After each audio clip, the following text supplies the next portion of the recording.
तो चलिए बच्चों स्टार्ट करते हैं क्लास। और आज हम लोग आगे पढ़ेंगे थोड़ा सा। हमने डिसोल्यूशन चैप्टर स्टार्ट किया था। डिसोल्यूशन चैप्टर के अंदर हमने काफ़ी सारी बेसिक बातें पढ़ी थी, थ्योरेटिकल बातें पढ़ी थी, प्रैक्टिकली हमने कुछ किया नहीं था यहाँ पे, ठीक है।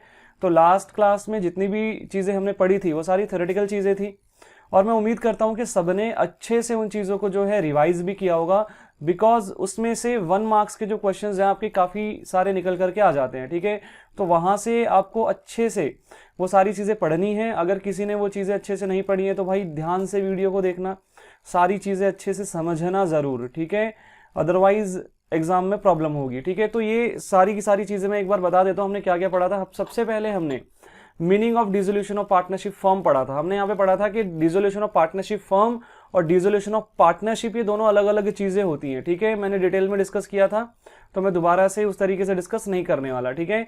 तो डिटेल में ये चीज हमने डिस्कस कर ली थी। उसके बाद हमने mode of dissolution of a firm पढ़ा था कि जो भी पार्टनरशिप फर्म है वो किस किस कारण से डिसॉल्व हो सकती है। तो वो कारण हमने यहाँ पे पढ़े थे भाई, क्यों क्यों पार्टनरशिप फर्म को हमें डिसॉल्व करना पड़ सकता है, कब कब पार्टनरशिप फर्म को हमें डिसॉल्व करना पड़ सकता है। तो भाई यहाँ पे कुछ कारण हमने पढ़े थे। डिसोल्यूशन ऑफ फर्म और डिसोल्यूशन ऑफ पार्टनरशिप में डिफरेंस हमने पढ़ा था, ठीक है। आप सामने देख सकते हैं डिसोल्यूशन ऑफ फर्म और डिसोल्यूशन ऑफ पार्टनरशिप में अच्छे से मैंने सारी बातें समझाई थी यहाँ पे, ठीक है। और अगर कुछ भी ऐसी चीज है जो ना समझ में आई हो, डाउट रह गया हो, तो भाई प्लीज पूछ लेना, अदरवाइज बाद में प्रॉब्लम होगी, ठीक है। तो पूछ जरूर लेना। आगे यहाँ पे सेटलमेंट ऑफ अकाउंट्स के अंदर हमने क्या पढ़ा था भाई। सेटलमेंट ऑफ अकाउंट्स के अंदर हमने एप्लीकेशन ऑफ एसेट्स के बारे में जो है मेनली चर्चा की थी। बाकी जो ट्रीटमेंट ऑफ लॉसेज है ये आपको समझ में नहीं आया होगा, इसको अभी छोड़ देना, ठीक है। ये ट्रीटमेंट ऑफ लॉसेज जो है इसको अभी हमें नहीं करना। वैसे ये जितनी भी डिस्कशन थी ना ये सारी थ्योरेटिकल थी, प्रैक्टिकली इसका कोई आगे यूज अभी नहीं होने वाला ज्यादा, ठीक है। तो ये जितना भी हमने पढ़ा मेनली ये सारा क्या है भाई, मेनली ये सारा थ्योरेटिकल है, ठीक है। कुछ कुछ चीजें जैसे ये एप्लीकेशन ऑफ एसेट था ये थोड़ा इंपॉर्टेंट है भाई, ये आगे जाके जो है यूज हो सकता है प्रैक्टिकल क्वेश्चंस में। बाकी अदरवाइज देखा जाए तो जितना भी डिस्कशन लास्ट क्लास में हुआ था सारा थ्योरेटिकल डिस्कशन था। 1 मार्क्स के क्वेश्चंस आपके जो है इसमें से आ सकते हैं, तो इसको अच्छे से करना। और दूसरी बात, डिसोल्यूशन के बारे में जो थ्योरेटिकल फ्रेमवर्क है अगर वो अच्छे से पता होगा तो प्रैक्टिकल भी आपको अच्छे से समझ में आएगा। तो इसलिए प्लीज थ्योरी अच्छे से पढ़ना, ठीक है। थ्योरी अगर अच्छे से आती होगी तो प्रैक्टिकल ज्यादा अच्छे से समझ में आते हैं। अब भाई आगे बढ़ते हैं। ये हमने कुछ इलिस्ट्रेशंस किए थे यहाँ पे, ठीक है। ये इसी वाले टॉपिक से रिलेटेड थे, एप्लीकेशन ऑफ एसेट्स से रिलेटेड। यहाँ पे मैंने बताया था जब भी हम एसेट्स को रियलाइज करके जो पैसा इकट्ठा होगा उसको पे करेंगे, किसको पे करेंगे, क्रेडिटर्स को पे करेंगे। तो भाई पेमेंट की हायरार्की क्या होगी, मतलब किस तरीके से पे किया जाएगा, किस सीक्वेंस में पे किया जाएगा।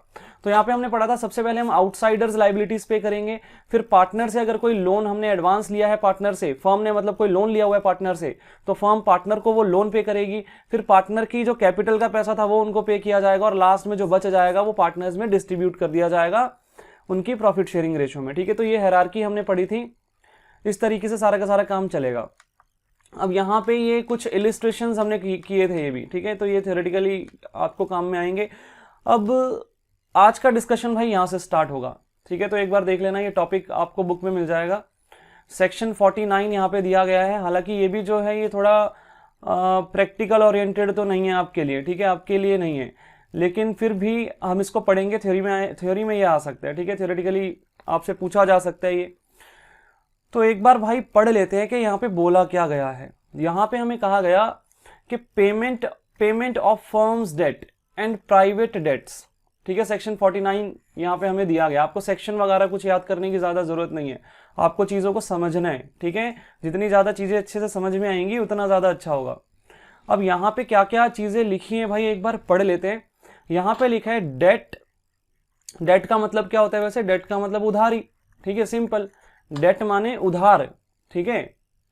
तो अगर किसी को नहीं पता डेट का मतलब उधार, तो यहां पे लिखा है debt which the firm owes to outsiders are known as firms debt वगैरह। फर्म्स डेट का मतलब क्या होता है, यहाँ पे जो शब्द यूज हुआ था फर्म्स डेट वगैरह, ये जो फर्म्स डेट शब्द है ना इसका मतलब क्या है, फर्म ने आउटसाइडर्स से जितना भी उधार लिया हुआ है वो फर्म्स डेट है, सिंपल।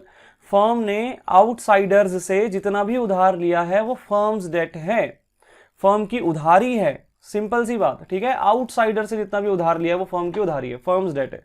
पार्टनर के प्रति जो उसकी लायबिलिटी है वो फर्म्स डेट में काउंट नहीं होगा। पार्टनर को जो कैपिटल का पैसा देना है फर्म ने, वो फर्म्स डेट में काउंट नहीं होगा। पार्टनर से अगर फर्म ने लोन लिया है तो वो लोन का पैसा अगर रीपे करना है हमें पार्टनर को, तो वो भी फर्म्स डेट में काउंट नहीं होगा। ठीक है, तो डेट यहाँ पे जो फर्म्स डेट है वो कौन सा वाला डेट आएगा, जो आउटसाइडर्स डेट होगा वही वाला आएगा सिर्फ। ठीक है, तो date which the firm owes to outsiders, सबसे इंपॉर्टेंट बात, पार्टनर के प्रति अगर कोई लाइबिलिटी है तो वो फर्म्स डेट में नहीं आएगा। फर्म की उधारी, यहाँ पे फर्म्स डेट जो शब्द यूज किया गया है वहां पे पार्टनर्स डेट इंक्लूड नहीं करना हमको। पार्टनर से अगर कुछ लोन लिया या पार्टनर को जो कैपिटल का पैसा हमें रीपे करना है वो वाला पैसा हमें फर्म्स डेट में काउंट नहीं करना। फर्म्स डेट शब्द का मतलब समझ में आ गया होगा। ठीक है, आगे देखते हैं। आगे यहां पे लिखा है whereas the debt which a partner owes in his personal capacity are known as private debt. Partner अपने पर्सनल कैपेसिटी के अंदर अपने नाम पे जो उधार लेता है उसको बोलते हैं प्राइवेट डेट। मतलब ये पार्टनर की पर्सनल लाइबिलिटी है, ये पार्टनर की पर्सनल लाइबिलिटी है, ये उसने अपने खुद के नाम पे, फर्म के नाम पे उधार नहीं लिया, अपने नाम पे उसने उधार लिया। ठीक है, तो ये बात आपको समझ में आ रही होगी भाई, यहाँ पे कोई दिक्कत यहां तक नहीं होगी। ठीक है, तो दोबारा से एक बार देख लेते हैं। दो शब्द हमने पढ़े, एक तो पढ़ा फर्म्स डेट और दूसरा पढ़ा पार्टनर्स डेट। फर्म्स डेट का मतलब फर्म ने आउटसाइडर्स से जो उधार लिया है, सिंपल। फर्म्स डेट का मतलब फर्म ने आउटसाइडर्स से जो उधार लिया है। और प्राइवेट डेट्स का मतलब पार्टनर्स ने अपनी पर्सनल कैपेसिटी में जो उधार लिया है, पार्टनर्स का जो पर्सनल उधार है उनका। ठीक है, पर्सनल डेट, ठीक है, उसको बोलते हैं प्राइवेट डेट। अब यहां पे ये जो दो शब्द हैं इनके बारे में कुछ डिस्कशन किया गया है भाई, पढ़ते हैं एक बार। यहां पे लिखा है following provisions apply in case firms debt and private partners private debt. वो कह रहा है भाई फर्म्स डेट और पार्टनर्स प्राइवेट डेट पे ये प्रोविजन अप्लाई होते हैं। क्या क्या प्रोविजन है भाई, दो पॉइंट यहां पे लिखे हैं, एक बार ध्यान से देखना। पॉइंट नंबर 1, आराम से पढ़ेंगे, कोई दिक्कत नहीं है। ठीक है, point number 1, firms property is applied for payment of firms debt वगैरह। फर्म की जो प्रॉपर्टी है, फर्म की जो संपत्ति है, वो फर्म के उधार चुकाने में, फर्म्स डेट पे करने में यूज की जाएगी। फर्म्स प्रॉपर्टी, प्रॉपर्टी का मतलब एसेट्स, फर्म्स एसेट्स। ठीक है, फर्म के जो एसेट्स हैं उसका यूज किस काम के लिए किया जाएगा, फर्म के उधार चुकाने के लिए किया जाएगा। सेकंड पॉइंट में क्या लिखा है भाई देखते हैं, और उसके बाद निष्कर्ष निकालेंगे यहाँ पे कि भाई क्या क्या चीजें हमने सीखी हैं इस पूरे डिस्कशन के अंदर। ठीक है, तो समराइज करके मैं आपको समझा दूंगा सब कुछ। तो सेकेंड पॉइंट में हमें बताया गया कि private property of each partner is applied first towards the payment of the private debts and surplus if any is applied towards the payment of firms debt. वो कह रहा है भाई जो पार्टनर्स की प्राइवेट प्रॉपर्टी है ना, प्राइवेट संपत्ति, ठीक है, प्राइवेट प्रॉपर्टी है जो उनकी पर्सनल, जो उनकी संपत्ति है, उसको यूज किया जाएगा उनके पर्सनल उधार को चुकाने के लिए, पर्सनल डेट को चुकाने के लिए। और फिर भी लेकिन अगर उनकी कुछ पर्सनल संपत्ति बच जाती है तो उससे फिर क्या किया जाएगा, फर्म का उधार चुकाया जाएगा, फर्म्स डेट चुकाया जाएगा। तो देखो हमने क्या पढ़ा, सिंपल सीधी सी बात है। सबसे पहले तो हमने ये पढ़ा कि फर्म्स डेट होता क्या है। Firms debt means the debt that firms owes to outsiders. ठीक है, firms debt means the debts that firm owes to outsiders. ठीक है, जो कि फर्म ने आउटसाइडर्स से उधार लिया है। सिंपल सीधी सी बात है, ज्यादा कुछ नहीं है। ठीक है, फर्म ने जो आउटसाइडर्स से उधार लिया है वो फर्म्स डेट है। फर्म की जो पार्टनर के प्रति लायबिलिटी है, क्या वो फर्म्स डेट में काउंट होगा? नहीं होगा भाई। ठीक है, नहीं होगा। सेक्शन 49 में जो फर्म्स डेट शब्द का यूज किया है, यहाँ पे फर्म की जो पार्टनर के प्रति लायबिलिटी है वो यहाँ पे काउंट नहीं होगी। अगर फर्म ने पार्टनर से कुछ उधार लिया है, लोन लिया है, तो वो यहाँ पे काउंट नहीं होगा। फर्म ने जो पार्टनर को कैपिटल का पैसा रीपे करना होता है ना, पार्टनर ने फर्म को कैपिटल दी, तो वो जो रीपेमेंट करनी है कैपिटल की, फर्म के लिए लायबिलिटी है ना वो कैपिटल, तो वो भी लेकिन यहाँ पे क्या है, वो भी यहाँ पे फर्म्स डेट में काउंट नहीं होगा। मतलब पार्टनर के प्रति जो भी लायबिलिटी है वो काउंट नहीं होगी। आउटसाइडर्स लायबिलिटी यहाँ पे काउंट की जाएगी। ठीक है, ध्यान देना, आउटसाइडर्स लायबिलिटी। अगली बात, प्राइवेट डेट का मतलब क्या होता है? पार्टनर्स प्राइवेट डेट का मतलब होता है पार्टनर के जो अपने, उसने खुद के नाम पे जो उधार लिए हुए हैं, उसके पर्सनल डेट्स। ठीक है, तो जो उसने अपनी पर्सनल कैपेसिटी के अंदर जो भी उधार लिए हैं, उसके पर्सनल डेट्स जो होंगे, उसके खुद के नाम पे जो उधार उसने ले रखे हैं, तो वो उसके प्राइवेट डेट्स हैं। ठीक है, अब यहाँ पे डिस्कशन ये चल रहा है कि भाई इसका करना क्या है।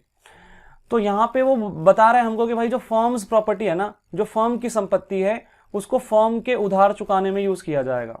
सिंपल सी बात है, फर्म के एसेट्स को फर्म के डेट्स फर्म्स डेट चुकाने में यूज किया जाएगा, मतलब आउटसाइडर्स लाइबिलिटी पे करने में यूज किया जाएगा फर्म के एसेट को, फर्म के एसेट को आउटसाइडर्स लाइबिलिटी पे करने में यूज किया जाएगा। आगे यहां पे बता रखा है भाई private property of each partner is applied first toward the payment of his private debt. जो पार्टनर की प्राइवेट संपत्ति है उसको सबसे पहले उसके प्राइवेट उधार चुकाने में यूज किया जाएगा, प्राइवेट डेट्स चुकाने में यूज किया जाएगा। एंड सरप्लस इफ एनी, अगर कुछ बच जाता है, कुछ सरप्लस बच जाता है, is applied toward payment of firms debt, तो उसको फर्म के उधार चुकाने में यूज किया जाएगा। तो सिंपल सीधी सी बात है, फर्म की संपत्ति को तो फर्म के डेट उतारने में ही यूज किया जाएगा, फर्म की संपत्ति को फर्म के डेट्स पे करने में ही यूज किया जाएगा। जबकि जो पार्टनर की प्राइवेट संपत्ति है उसको सबसे पहले पार्टनर के प्राइवेट डेट्स चुकाने में यूज किया जाएगा, अगर कुछ सरप्लस बच जाएगा तो उसको फर्म के डेट चुकाने में यूज किया जाएगा। ठीक है, तो ये सारा डिस्कशन यहाँ पे था। आगे यहाँ पे ये डिफरेंस बना के दिया हुआ है, difference between firms debt and private debt, एक बार पढ़ लेते हैं भाई। यहाँ पे सबसे पहले हमें बेसिस के अंदर जो है मीनिंग दिया गया है। ठीक है, मीनिंग तो मतलब क्या होता है भाई फर्म्स डेट का, तो देखते हैं ध्यान से। Firms debt means the debt owed by the firm to outsiders.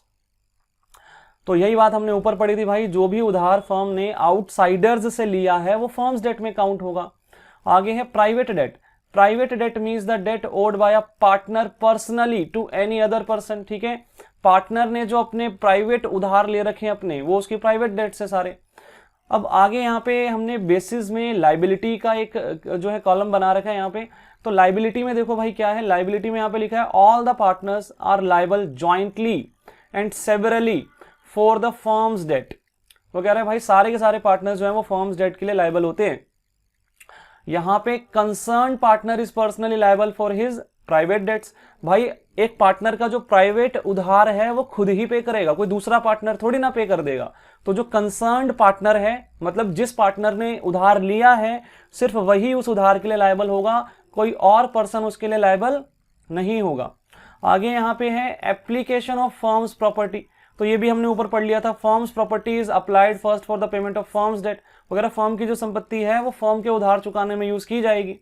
जबकि प्राइवेट डेट्स की अगर बात करें तो यहाँ पे लिखा है share of the concern partner in excess of firm's property over firm's debt can be applied for the payment of private debts. ठीक है, यहाँ पे देख लेना क्या लिखा हुआ है, share of the concern partner in excess of firm's property over firm's debt can be applied for the payment of private debt. ये भाई ऊपर वाली ही बात यहां पे आ रही है, ये वाली सेकंड पॉइंट में जो हमने पढ़ा था। ठीक है, private property of each partner is applied first for the payment of the private debts and then if surplus any is applied towards the payment of firms debt.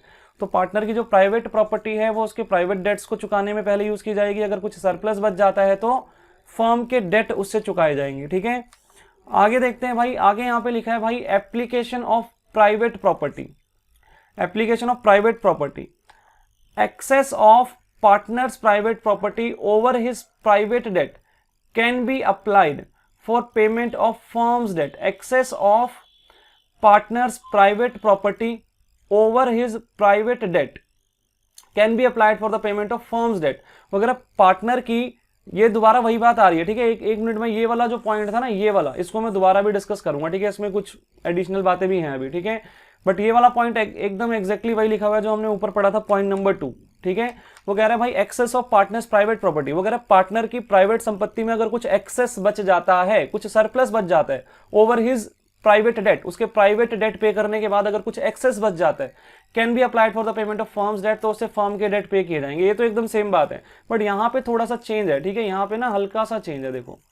तो अभी पढ़ के समझ में आया भाई, तो मैं एक बार दोबारा से इसको रीड करूंगा और दोबारा से मैं इसको एक्सप्लेन करूंगा। तो देखो भाई ध्यान से, share of the concern partner in excess of firm's property over the firms debt can be applied for the payment of private debt. अब ये वाली बात क्या है भाई, ये ऊपर नहीं लिखी हुई थी, मैं दोबारा समझाता हूं। यहां पे ये लिखा है कि जो फर्म, देखो हमने क्या पढ़ा था, हमने ऊपर क्या पढ़ा था यहाँ पे, ये फर्स्ट पॉइंट जो था, ये फर्स्ट पॉइंट जो था, हमने यहाँ पे क्या पढ़ा था कि फर्म की प्रॉपर्टी फर्म के डेट पे करने में यूज की जाएगी। इधर देखो ध्यान से, फर्म की जो प्रॉपर्टी है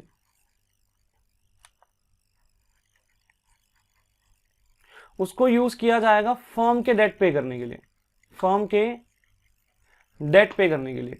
मैं यहाँ पे आपको बोलता हूँ भाई फर्म की प्रॉपर्टी 1 लाख है, फर्म की प्रॉपर्टी 1 लाख है और फर्म के जो डेट्स हैं वो 85,000 के, फर्म के जो डेट्स हैं वो 85,000 के। तो ये फर्म की प्रॉपर्टी जो है सबसे पहले फर्म के डेट पे करने में यूज की जाएगी।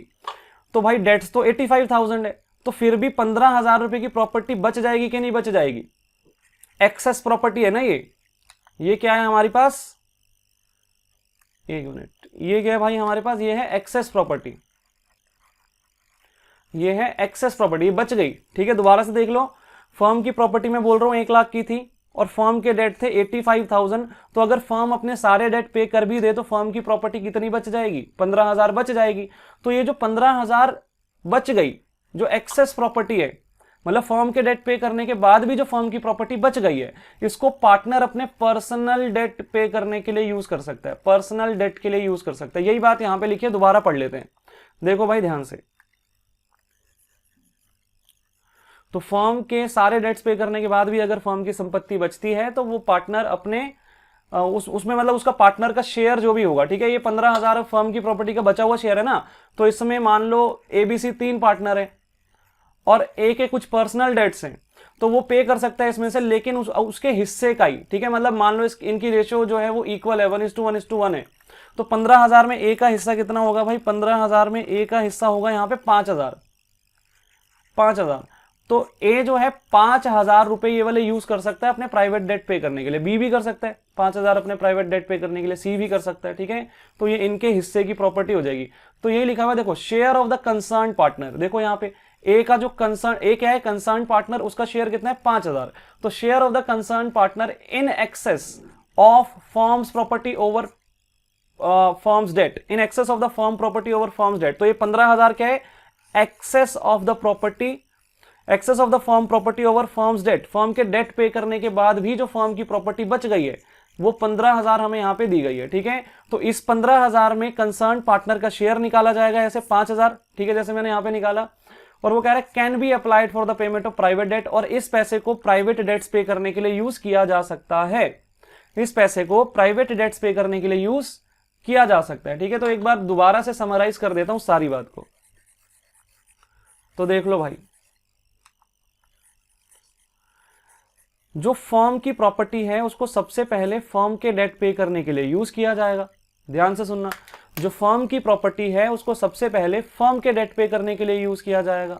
अगर उसमें से कुछ बच जाता है तो वो जो बचा हुआ पोर्शन है ना, उसको पार्टनर्स में बांट दिया जाएगा, और जितना जितना पोर्शन वो पार्टनर्स के हिस्से में आएगा उतना उतना वो जो पार्टनर्स हैं उसको यूज कर सकते हैं अपने प्राइवेट डेट्स को पे करने के लिए, वो पार्टनर्स का हिस्सा हो जाएगा, ठीक है। तो उसको जैसे मर्जी यूज कर सकते हैं, कोई दिक्कत नहीं है। तो ये बात यहाँ पे लिखी थी, और ये वाली बात तो मैंने आपको समझाई थी एप्लीकेशन ऑफ प्राइवेट प्रॉपर्टी के अंदर, ये वाली बात कि भाई excess of partner's private property over his private debt can be applied for the payment of firms debt.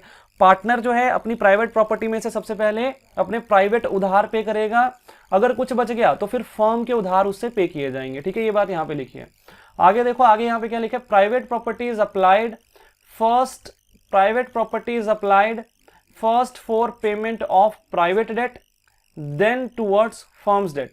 तो दोबारा से घुमा फिरा के वही बात लिखी कि प्राइवेट प्रॉपर्टी को पहले प्राइवेट डेट्स पे करने के लिए यूज किया जाएगा, उसके बाद फर्म के डेट पे करने के लिए यूज किया जाएगा। यही वाली बात को तो घुमा के लिखा है कि नहीं लिखा, ध्यान से पढ़ना, यही तो लिखा है। यहाँ पे क्या लिखा है, excess of partner's private property over his private debt can be applied for the payment of firms debt. Partner की प्राइवेट प्रॉपर्टी को यूज किया जाएगा सबसे पहले उसके प्राइवेट डेट पे करने के लिए, फिर कुछ अगर एक्सेस बच गया तो उसके फर्म्स के डेट पे किए जाएंगे उससे। और यही बात यहाँ पे घुमा के लिख दी, वो कह रहे हैं भाई private property is applied first for the payment of the private debt then towards firm's liability, ठीक है। तो पहले प्राइवेट डेट्स पे किए जाएंगे प्राइवेट प्रॉपर्टी में से, मतलब पार्टनर के प्राइवेट जो भी उसकी उधारी है वो पे की जाएगी, और कुछ बच जाता है तो फर्म की लायबिलिटी उससे पे की जाएगी। तो सेम बात लिखी हुई है, ठीक है। तो भाई ये चीज भी आपको समझ में आ गई होगी अच्छे से। मैं एक बार पूरी बात को समराइज करता हूं, हमने क्या क्या पढ़ा, पूरी बात को यहीं पे समराइज कर देते हैं। देखो टॉपिक क्या था, firm's debt and private debt. भाई फर्म्स डेट क्या होता है, फर्म ने आउटसाइडर्स से जो उधार लिए हुए हैं उसको फर्म्स डेट कहा जाता है, सिंपल सी बात है। प्राइवेट डेट क्या होता है, प्राइवेट ने अपनी पर्सनल कैपेसिटी में जो भी उधार ले रखे हैं, जो उसके पर्सनल उधार है उसको प्राइवेट डेट्स कहा जाता है। अब बात यहां पे खास बात क्या थी, खास बात ये थी, सुनना ध्यान से, पहली बात, फर्म्स डेट को सबसे पहले फर्म्स प्रॉपर्टी को, सुनना ध्यान से, फर्म्स प्रॉपर्टी को सबसे पहले फर्म्स डेट पे करने में यूज किया जाएगा। फर्म की प्रॉपर्टी को, फर्म के एसेट्स को सबसे पहले फर्म के डेट्स पे करने में यूज किया जाएगा। अगर फर्म के कुछ एसेट्स बच जाते हैं, फर्म की कुछ प्रॉपर्टी एक्सेस बच जाती है, मतलब फर्म के डेट सारे पे कर दिए हमने, फिर भी फर्म की प्रॉपर्टी बच गई है, जैसे मैंने एग्जांपल लिया था 15,000 बच गए थे, तो वो जो 15,000 है वो पार्टनर्स में बांटे जाएंगे और जितना जितना हिस्सा उनके हिस्से में आएगा, जितना जितना अमाउंट उनके हिस्से में आ जाएगा, उतना उतना वो जो है अपने पर्सनल डेट्स उसमें से पे कर सकते हैं। ठीक है, ये चीज हमने पढ़ी थी। अगली बात हमने क्या पढ़ी थी? अगली बात हमने प्राइवेट प्रॉपर्टी से रिलेटेड पढ़ी थी। भाई प्राइवेट प्रॉपर्टी को सबसे पहले प्राइवेट डेट्स पे करने में यूज किया जाएगा। अगर कुछ सरप्लस बच गया, कुछ एक्सेस बच गया, तो फिर उससे फर्म्स डेट पे किए जाएंगे, सिंपल। ठीक है, तो यहाँ पे कुछ ज्यादा था नहीं, ये थ्योरेटिकली पूछा जाएगा। ठीक है, थ्योरेटिकली पूछा जा सकता है। ये सेक्शन 49 यहाँ पे आपको दिया गया है। ठीक है, और अच्छे से मुझे लगता है आपको समझ में सारी बातें आई होंगी, इसको अच्छे से पढ़ना। भाई फर्म्स डेट के लिए तो सारे पार्टनर लायबल होते हैं, लेकिन प्राइवेट डेट के लिए जिस पार्टनर की लायबिलिटी है वही पार्टनर लायबल होगा। ठीक है ना, ये सेकंड पॉइंट में लिखा था लायबिलिटी वाले में। ठीक है, और बाकी सारी बातें एकदम ईजी थी, कोई यहाँ पे दिक्कत वाली बात आपको नहीं आएगी। अब भाई आगे बढ़ते हैं। आगे यहाँ पे आपको ये एक टॉपिक दिखेगा भाई, पेज नंबर 8.4 है, मैंने यहाँ पे लिखा हुआ है भाई, देख लेना ध्यान से। पेज नंबर 8.4 पे ये टॉपिक आपको दिखेगा और यहाँ पे इस चैप्टर का ना फ्लो बता रखा है कि इस चैप्टर में हम क्या पढ़ने वाले हैं। तो यहाँ पे हमें बता रखा है सबसे पहले हमें जब भी डिसोल्यूशन होगा तो ये खाते बनाने पड़ेंगे।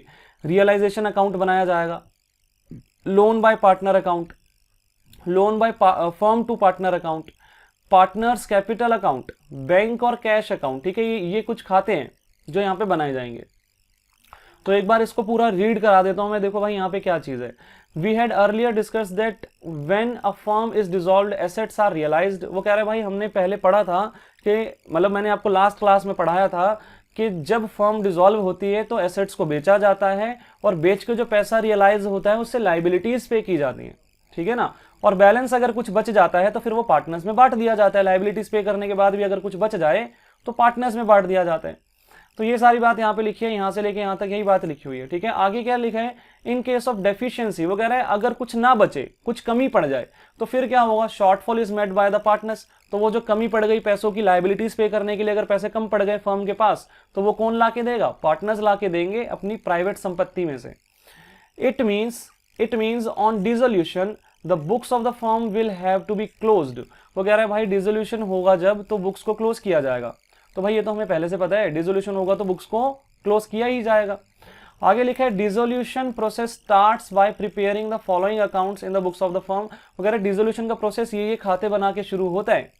अब भाई खातों के नाम यहाँ पे बहुत सारे दिए हुए हैं, realisation account, loan by partner account, loan by firm to partner account, partners capital account और बैंक और कैश अकाउंट। अब यहाँ पे देखो ये पार्टनर्स कैपिटल अकाउंट आपको बनाना आता है, बैंक और कैश अकाउंट भी आपको बनाना आता है। ठीक है, और लोन अकाउंट भी जो है एक हद तक आपको बनाना आता है। लोन बाय पार्टनर अकाउंट जो है, ठीक है, loan by firm to partner account ये अलग चीज है, ये एसेट का अकाउंट है, ये बाद में बनवाऊंगा मैं। ठीक है, तो मतलब आपको ये 2-3 चीजें तो आती हैं, मैं ये कराने वाला हूँ सब कुछ, ऐसा मत सोचना कि आता है तो नहीं कराएंगे। ठीक है, ऐसा नहीं है, आता है बट ये मैं कराऊंगा पूरे चैप्टर में, कुछ भी छोड़ूंगा नहीं मैं। ठीक है, तो कुछ स्किप नहीं करने वाला, सारी चीजें पूरी करा के दूंगा मैं। ठीक है, अब दिक्कत यहाँ पे क्या है कि भाई सबसे बड़ी दिक्कत है रियलाइजेशन अकाउंट। ठीक है, ये है क्या? सबसे पहली बात तो यही आती है माइंड में कि भाई रियलाइजेशन अकाउंट होता क्या है और इसको बनाया कैसे जाएगा। ठीक है, और यहाँ पे क्या क्या दिक्कतें आ सकती हैं, तो भाई ये सारी बातें हमें डिस्कस करनी है आज की क्लास में।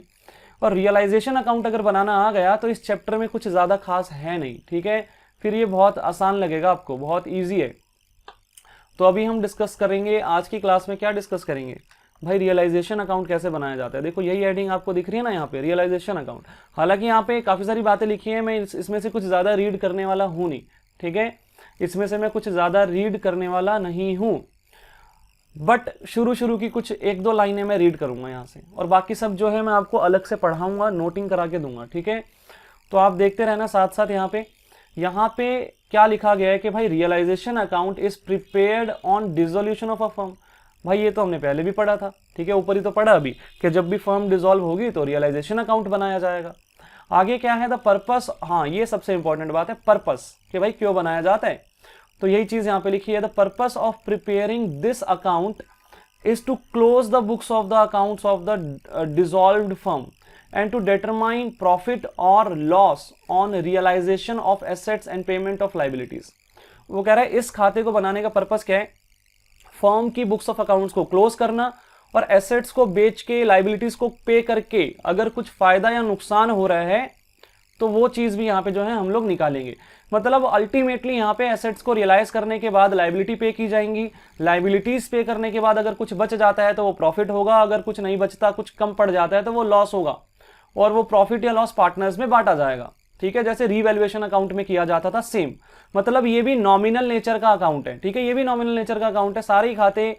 सारे वो खाते जिनके अंदर प्रॉफिट या लॉस निकाला जाता है वो सब नॉमिनल नेचर के होते हैं। ठीक है, जिस भी खाते की बैलेंसिंग फिगर प्रॉफिट या लॉस आती है ना, वो सब नॉमिनल नेचर के होते हैं। आपको ये पता होगा, 11th क्लास में आपने पढ़ा होगा। ठीक है, तो नॉमिनल नेचर का अकाउंट है भाई। अब नीचे बहुत सारी बातें लिखी हैं, ये पढ़ने की अभी कोई जरूरत नहीं है। ठीक है, इनको अभी पढ़ने की कोई आवश्यकता नहीं पड़ेगी हमें, और हम आगे बढ़ेंगे। ये मैंने कुछ बातें आपके लिए यहाँ पे लिखी हैं, ये 6 पॉइंट्स लिखे मैंने, इसको बाद में डिस्कस करूंगा मैं। ठीक है, अभी मैं इसको डिस्कस नहीं करने वाला। ठीक है, मैं इसको अभी डिस्कस नहीं करने वाला हूँ, और ये मैं क्वेश्चन कराने के बाद आपको जो है यहाँ पे डिस्कस करके दूंगा। ठीक है, तो देखते हैं यहाँ पे, ये आ गया भाई क्वेश्चन।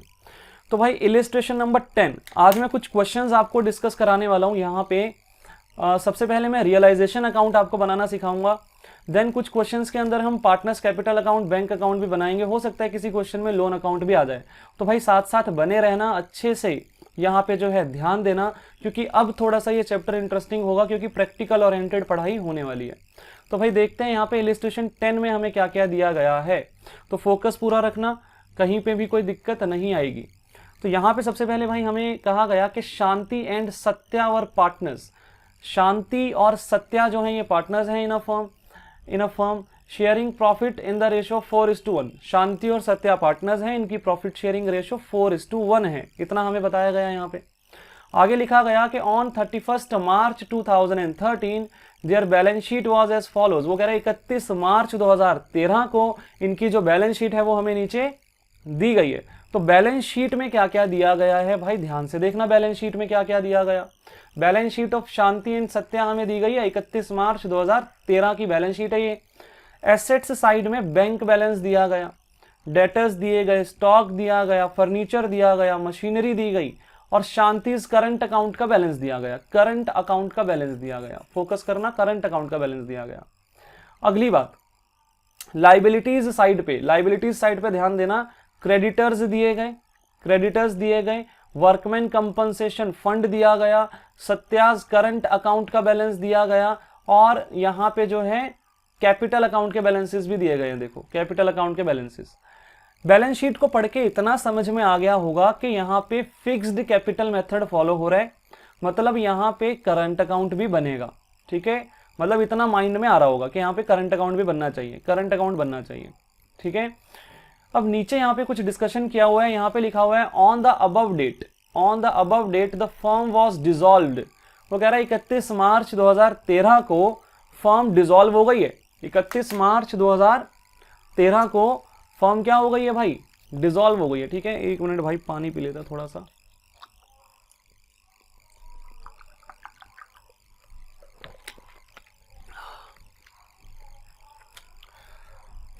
तो 31 मार्च 2013 को फर्म क्या हो गई है भाई, डिसॉल्व हो गई है। ठीक है, तो यहाँ पे ना कुछ बातें लिखी हुई हैं, ध्यान से पढ़ना। 4 पॉइंट लिखे हैं यहाँ पे, और ये पॉइंट्स बहुत ज़्यादा इंपॉर्टेंट है, क्योंकि इन्हीं पॉइंट्स के बेसिस पे रियलाइजेशन अकाउंट जो है वो बनाया जाएगा। ठीक है, तो पढ़ते हैं भाई, एक बार देखते हैं यहाँ पे क्या क्या चीज़ें हैं।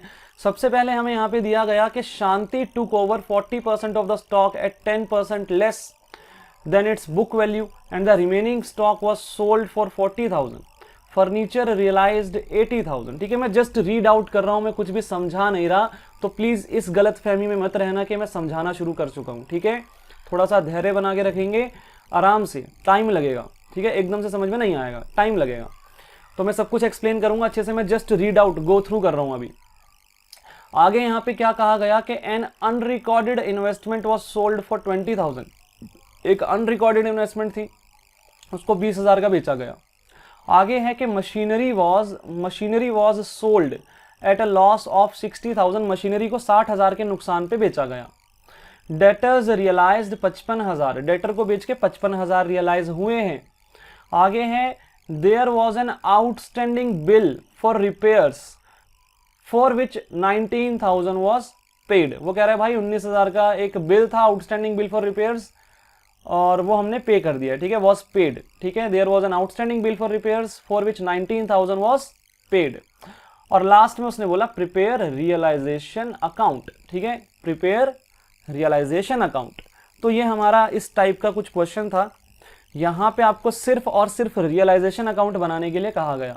हालांकि जो फुल फ्लेज क्वेश्चन होता है वहाँ पे रियलाइजेशन अकाउंट के साथ साथ पार्टनर्स कैपिटल अकाउंट और बैंक अकाउंट भी बनाया जाएगा, साथ ही साथ कभी कभी लोन अकाउंट भी बनाया जाएगा, ठीक है। तो यहाँ पे लेकिन लोन की कोई इन्फॉर्मेशन थी नहीं बैलेंस शीट में, तो लेकिन कभी कभी लोन अकाउंट भी बनाया जाता है। तो हम धीरे धीरे क्वेश्चंस करते रहेंगे, बहुत सारी बातें समझ में आती रहेंगी, तो ज़्यादा स्ट्रेस लेने की कोई ज़रूरत यहाँ पे नहीं पड़ेगी। अब अपना काम क्या है भाई, हमें तो रियलाइजेशन अकाउंट बनाना है, सिंपल सीधी सी बात है। तो रियलाइजेशन अकाउंट कैसे बनाया जाएगा भाई, ध्यान से देखना। यहाँ पे लिखते हैं रियलाइजेशन अकाउंट, ठीक है। मैं खाते का पहले फॉर्मेट बना देता हूँ और उसके बाद हम समझेंगे कि यहाँ पे एंट्रीज कैसे कैसे आएगी। रियलाइजेशन अकाउंट यहाँ पे हम लोग फॉर्मेट बना देते हैं। यहाँ पे आएगा अपने पास वही डेबिट साइड आ जाएगी, पर्टिकुलर्स,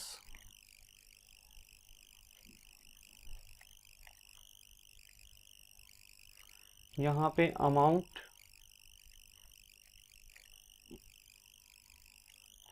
और दोबारा से यहाँ पे पर्टिकुलर्स,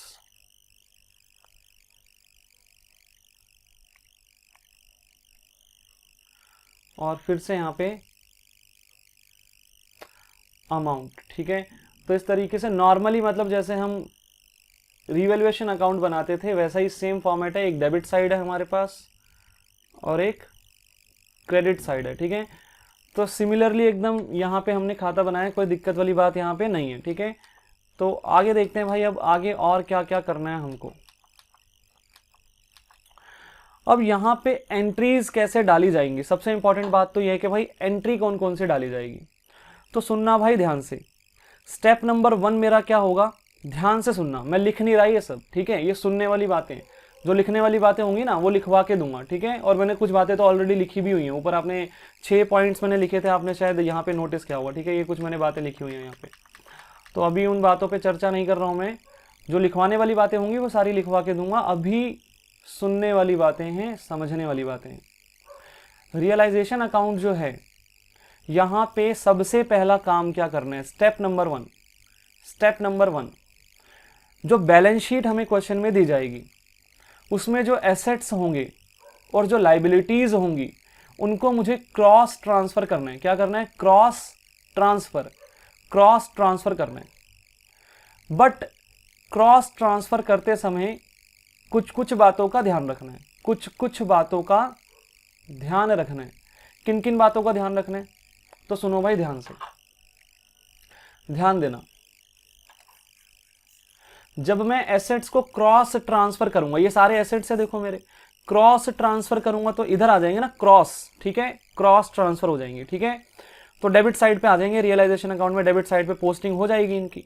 अब जब मैं क्रॉस ट्रांसफर करूंगा तो कुछ कुछ एसेट्स मुझे क्रॉस ट्रांसफर नहीं करने हैं, मतलब कुछ कुछ ऐसे एसेट्स हैं जिनको मुझे नहीं करना क्रॉस ट्रांसफर। कौन कौन से हैं वो एसेट्स, तो भाई सबसे पहला तो बैंक अकाउंट, ध्यान देना, हमेशा बैंक अकाउंट को छोड़ देना। क्यों छोड़ देना, क्योंकि उसका अलग से खाता बनता है भाई साहब। बैंक अकाउंट का अलग से खाता बनता है कि नहीं बनता, अलग से खाता बनेगा। हमने ऊपर तो पढ़ा अभी कि बैंक अकाउंट अलग से बनेगा, यहाँ पे लिखा तो हुआ था, ये रहा 5th नंबर पे, बैंक और कैश अकाउंट बनाया जाएगा यहाँ पे क्वेश्चन के अंदर। तो वो जो बैंक का ओपनिंग बैलेंस है 55,000 रुपये जैसे इस क्वेश्चन में दिया गया है, वो बैंक अकाउंट में वहाँ पे ट्रांसफर किया जाएगा। तो इसका मतलब बैंक अकाउंट का बैलेंस कभी भी रियलाइजेशन अकाउंट में क्रॉस ट्रांसफर नहीं होगा। अगली बात, यहाँ पे अगर कैपिटल अकाउंट, करंट अकाउंट के बैलेंसेस दिए गए हैं तो वो भी नहीं जाएंगे। देखो यहाँ पे मुझे शांतिस करंट अकाउंट का बैलेंस दिया, देखो ये वाला, इसको मुझे रियलाइजेशन अकाउंट में नहीं डालना, क्योंकि ये कहाँ जाएगा, करंट अकाउंट में जाएगा। करंट अकाउंट का ओपनिंग बैलेंस है, ये क्रॉस ट्रांसफर होगा वहां पे। ऐसे ये जो सत्यास करंट अकाउंट का बैलेंस दिया गया है, ये सत्यास करंट अकाउंट में क्रॉस ट्रांसफर हो जाएगा। ऐसे ये जो शांति और सत्या के कैपिटल अकाउंट के बैलेंसेज हैं, ये भी कैपिटल अकाउंट में जाएंगे, ठीक है, वहां पे क्रॉस ट्रांसफर होंगे, बाय बैलेंस बीडी के नाम से वहां पे चले जाएंगे, ठीक है, जैसे नॉर्मली हम लोग करते हैं हमेशा। तो इसका मतलब ये चीजें भी रियलाइजेशन अकाउंट में नहीं जाएंगी, ये चीजें भी रियलाइजेशन अकाउंट में नहीं जाएंगी। तो दो बातें मैंने आपको बताई हैं अभी। सबसे पहले बैंक अकाउंट का बैलेंस क्रॉस ट्रांसफर नहीं किया जाएगा। उसके बाद कैपिटल और करंट अकाउंट के बैलेंसेस जो हैं उनको भी क्रॉस ट्रांसफर नहीं किया जाएगा, उनको भी क्रॉस ट्रांसफर नहीं किया जाएगा। अगर आपको लिखना है तो आप लिख लो, ठीक है। अगर आपको ऐसा लगता है कि नहीं मैं भूल जाऊंगा तो अच्छी बात है, ठीक है, लिखा करो जो जो मैं बोलता हूं। अगर आपको ऐसा लगता है कि यार इंपॉर्टेंट चीज बता दी कुछ, तो उसको रफली लिख के रखा करो अपने पास, ठीक है, रेफरेंस के लिए, बाद में जब प्रैक्टिस करोगे तो काम आएगा। और कुछ बच्चे करते भी ऐसे, ठीक है, मैंने देखा है कुछ बच्चे करते हैं ऐसे। तो इसका मतलब बैंक अकाउंट का बैलेंस कभी भी क्रॉस ट्रांसफर नहीं होगा, और इसका मतलब कैपिटल और करंट अकाउंट के बैलेंसेस भी कभी रियलाइजेशन अकाउंट में क्रॉस ट्रांसफर नहीं होंगे। और बात यहाँ पे इंपॉर्टेंट ये है कि इनके लिए अलग से खाते बनते हैं भाई, ये वहां पे जाते हैं, इसलिए यहाँ पे क्रॉस ट्रांसफर नहीं होते। अगली बात करते हैं भाई। अगली बात, अब बाकी जो एसेट्स बचे हैं क्या उनको क्रॉस ट्रांसफर किया जाए? तो हाँ भाई किया जाएगा। तो देखो बाकी कौन कौन से एसेट्स बचे हैं, डेटर बचा, स्टॉक बचा, फर्नीचर बचा और मशीनरी बची। तो इन सबको मैं क्रॉस ट्रांसफर कर दूंगा। सबसे पहले डेटर को लिखते हैं यहाँ पे, तो टू डेटर्स अकाउंट। मैं आपको क्वेश्चन कर करके समझाऊंगा सारी बातें, ठीक है। टू डेटर्स यहां पे आ गया 60,000, to debtors account 60,000। To stock account to, अच्छा एसेट्स को जब मैं ट्रांसफर करूंगा तो उनकी बुक वैल्यू पे ही करूंगा। बुक वैल्यू का मतलब होता है बैलेंस शीट में जो वैल्यू दी गई है। तो मुझे एडजस्टमेंट में कोई भी वैल्यू दी गई हो मुझे उसको इग्नोर करना है, मुझे उसको कंसीडर नहीं करना। सिंपल सीधी सी बात है, सिंपल सीधी सी बात, ठीक है। अभी तक मैंने क्या बताया, मैंने ये बताया कि रियलाइजेशन अकाउंट बनाते समय पहला स्टेप क्या होगा, पहला स्टेप होगा हमें क्या करना है भाई, एसेट्स और लाइबिलिटीज को रियलाइजेशन अकाउंट में क्रॉस ट्रांसफर करना है। But at the same time हमें ध्यान रखना है कि बैंक अकाउंट का बैलेंस नहीं डालना, हमें वहां पे क्रॉस ट्रांसफर नहीं करना, उसके लिए अलग से खाता बनता है। कैपिटल और करंट अकाउंट के बैलेंसेस को भी क्रॉस ट्रांसफर नहीं करना, उनके लिए भी अलग से खाता बनेगा। अगली बात, जब मैं क्रॉस ट्रांसफर करूंगा एसेट्स या लाइबिलिटीज को तो बुक वैल्यू पे करूंगा। इसका मतलब जो बैलेंस शीट में उनकी वैल्यू दी गई है उस ही वैल्यू पे मैं क्रॉस ट्रांसफर करूंगा। आपको अगर ये सब चीजें नोट करनी हो तो आप कर लेना, बाकी मैं ये सब जो है आगे जाके लिखवा के भी दूंगा ये सब, ठीक है। बट फिर भी नोट करनी हो तो साथ साथ करना, ठीक है। कुछ बच्चे जो हैं ध्यान से जो सुनते हैं वो नोट भी करते हैं, ठीक है। एक्टिव लिसनिंग का ना, एक्टिव लिसनिंग का एक फीचर होता है, जो एक्टिव लिसनर होता है ना वो हमेशा नोट टेकिंग करता है साथ साथ। जो अच्छे से सुनने की क्षमता होती है ना जिसकी, समझने की, वो हमेशा नोट टेकिंग करता है। वो इंपॉर्टेंट बातों को सुन के समझता है और उनको जो छाट छाट के लिखता है कि भाई ये इंपॉर्टेंट बात बोली है, इसको लिख लो, ठीक है। तो ये एक्टिव लिसनिंग का, और उससे क्या होता है ना, उससे लेक्चर में हमारी जो है इंटरेस्ट भी बना रहता है, मतलब बोरियत नहीं आती, क्योंकि हम ध्यान से सुनते हैं ना सारी बातों को, हम लिखते भी हैं उसको, तो हमारा इंटरेस्ट बना रहता है, ठीक है, लिखने का। क्योंकि हमें लिखना भी होता है, हमें ये भी होता है कि यार क्या इंपॉर्टेंट ना बोल दिया हो कुछ, ठीक है। तो हम इंपॉर्टेंट बात सुनने में इंटरेस्टेड रहते हैं हमेशा, तो लेक्चर में इंटरेस्ट बना रहता है उससे, ठीक है। बोरियत नहीं आती, वीडियो लगातार चलती रहेगी, बोरियत आ जाएगी, ठीक है। तो बोरियत नहीं आएगी उस तरीके से अगर काम होगा तो, ठीक है ना भाई। स्टॉक भी ट्रांसफर हो गया। फर्नीचर जो है वो 1 लाख आएगा यहाँ पे, टू फर्नीचर 1 लाख। तो मतलब मैं बुक वैल्यू पे ही ट्रांसफर कर रहा हूं और मैंने कोई भी यहाँ पे दिक्कत नहीं आ रही है मुझे। टू मशीनरी,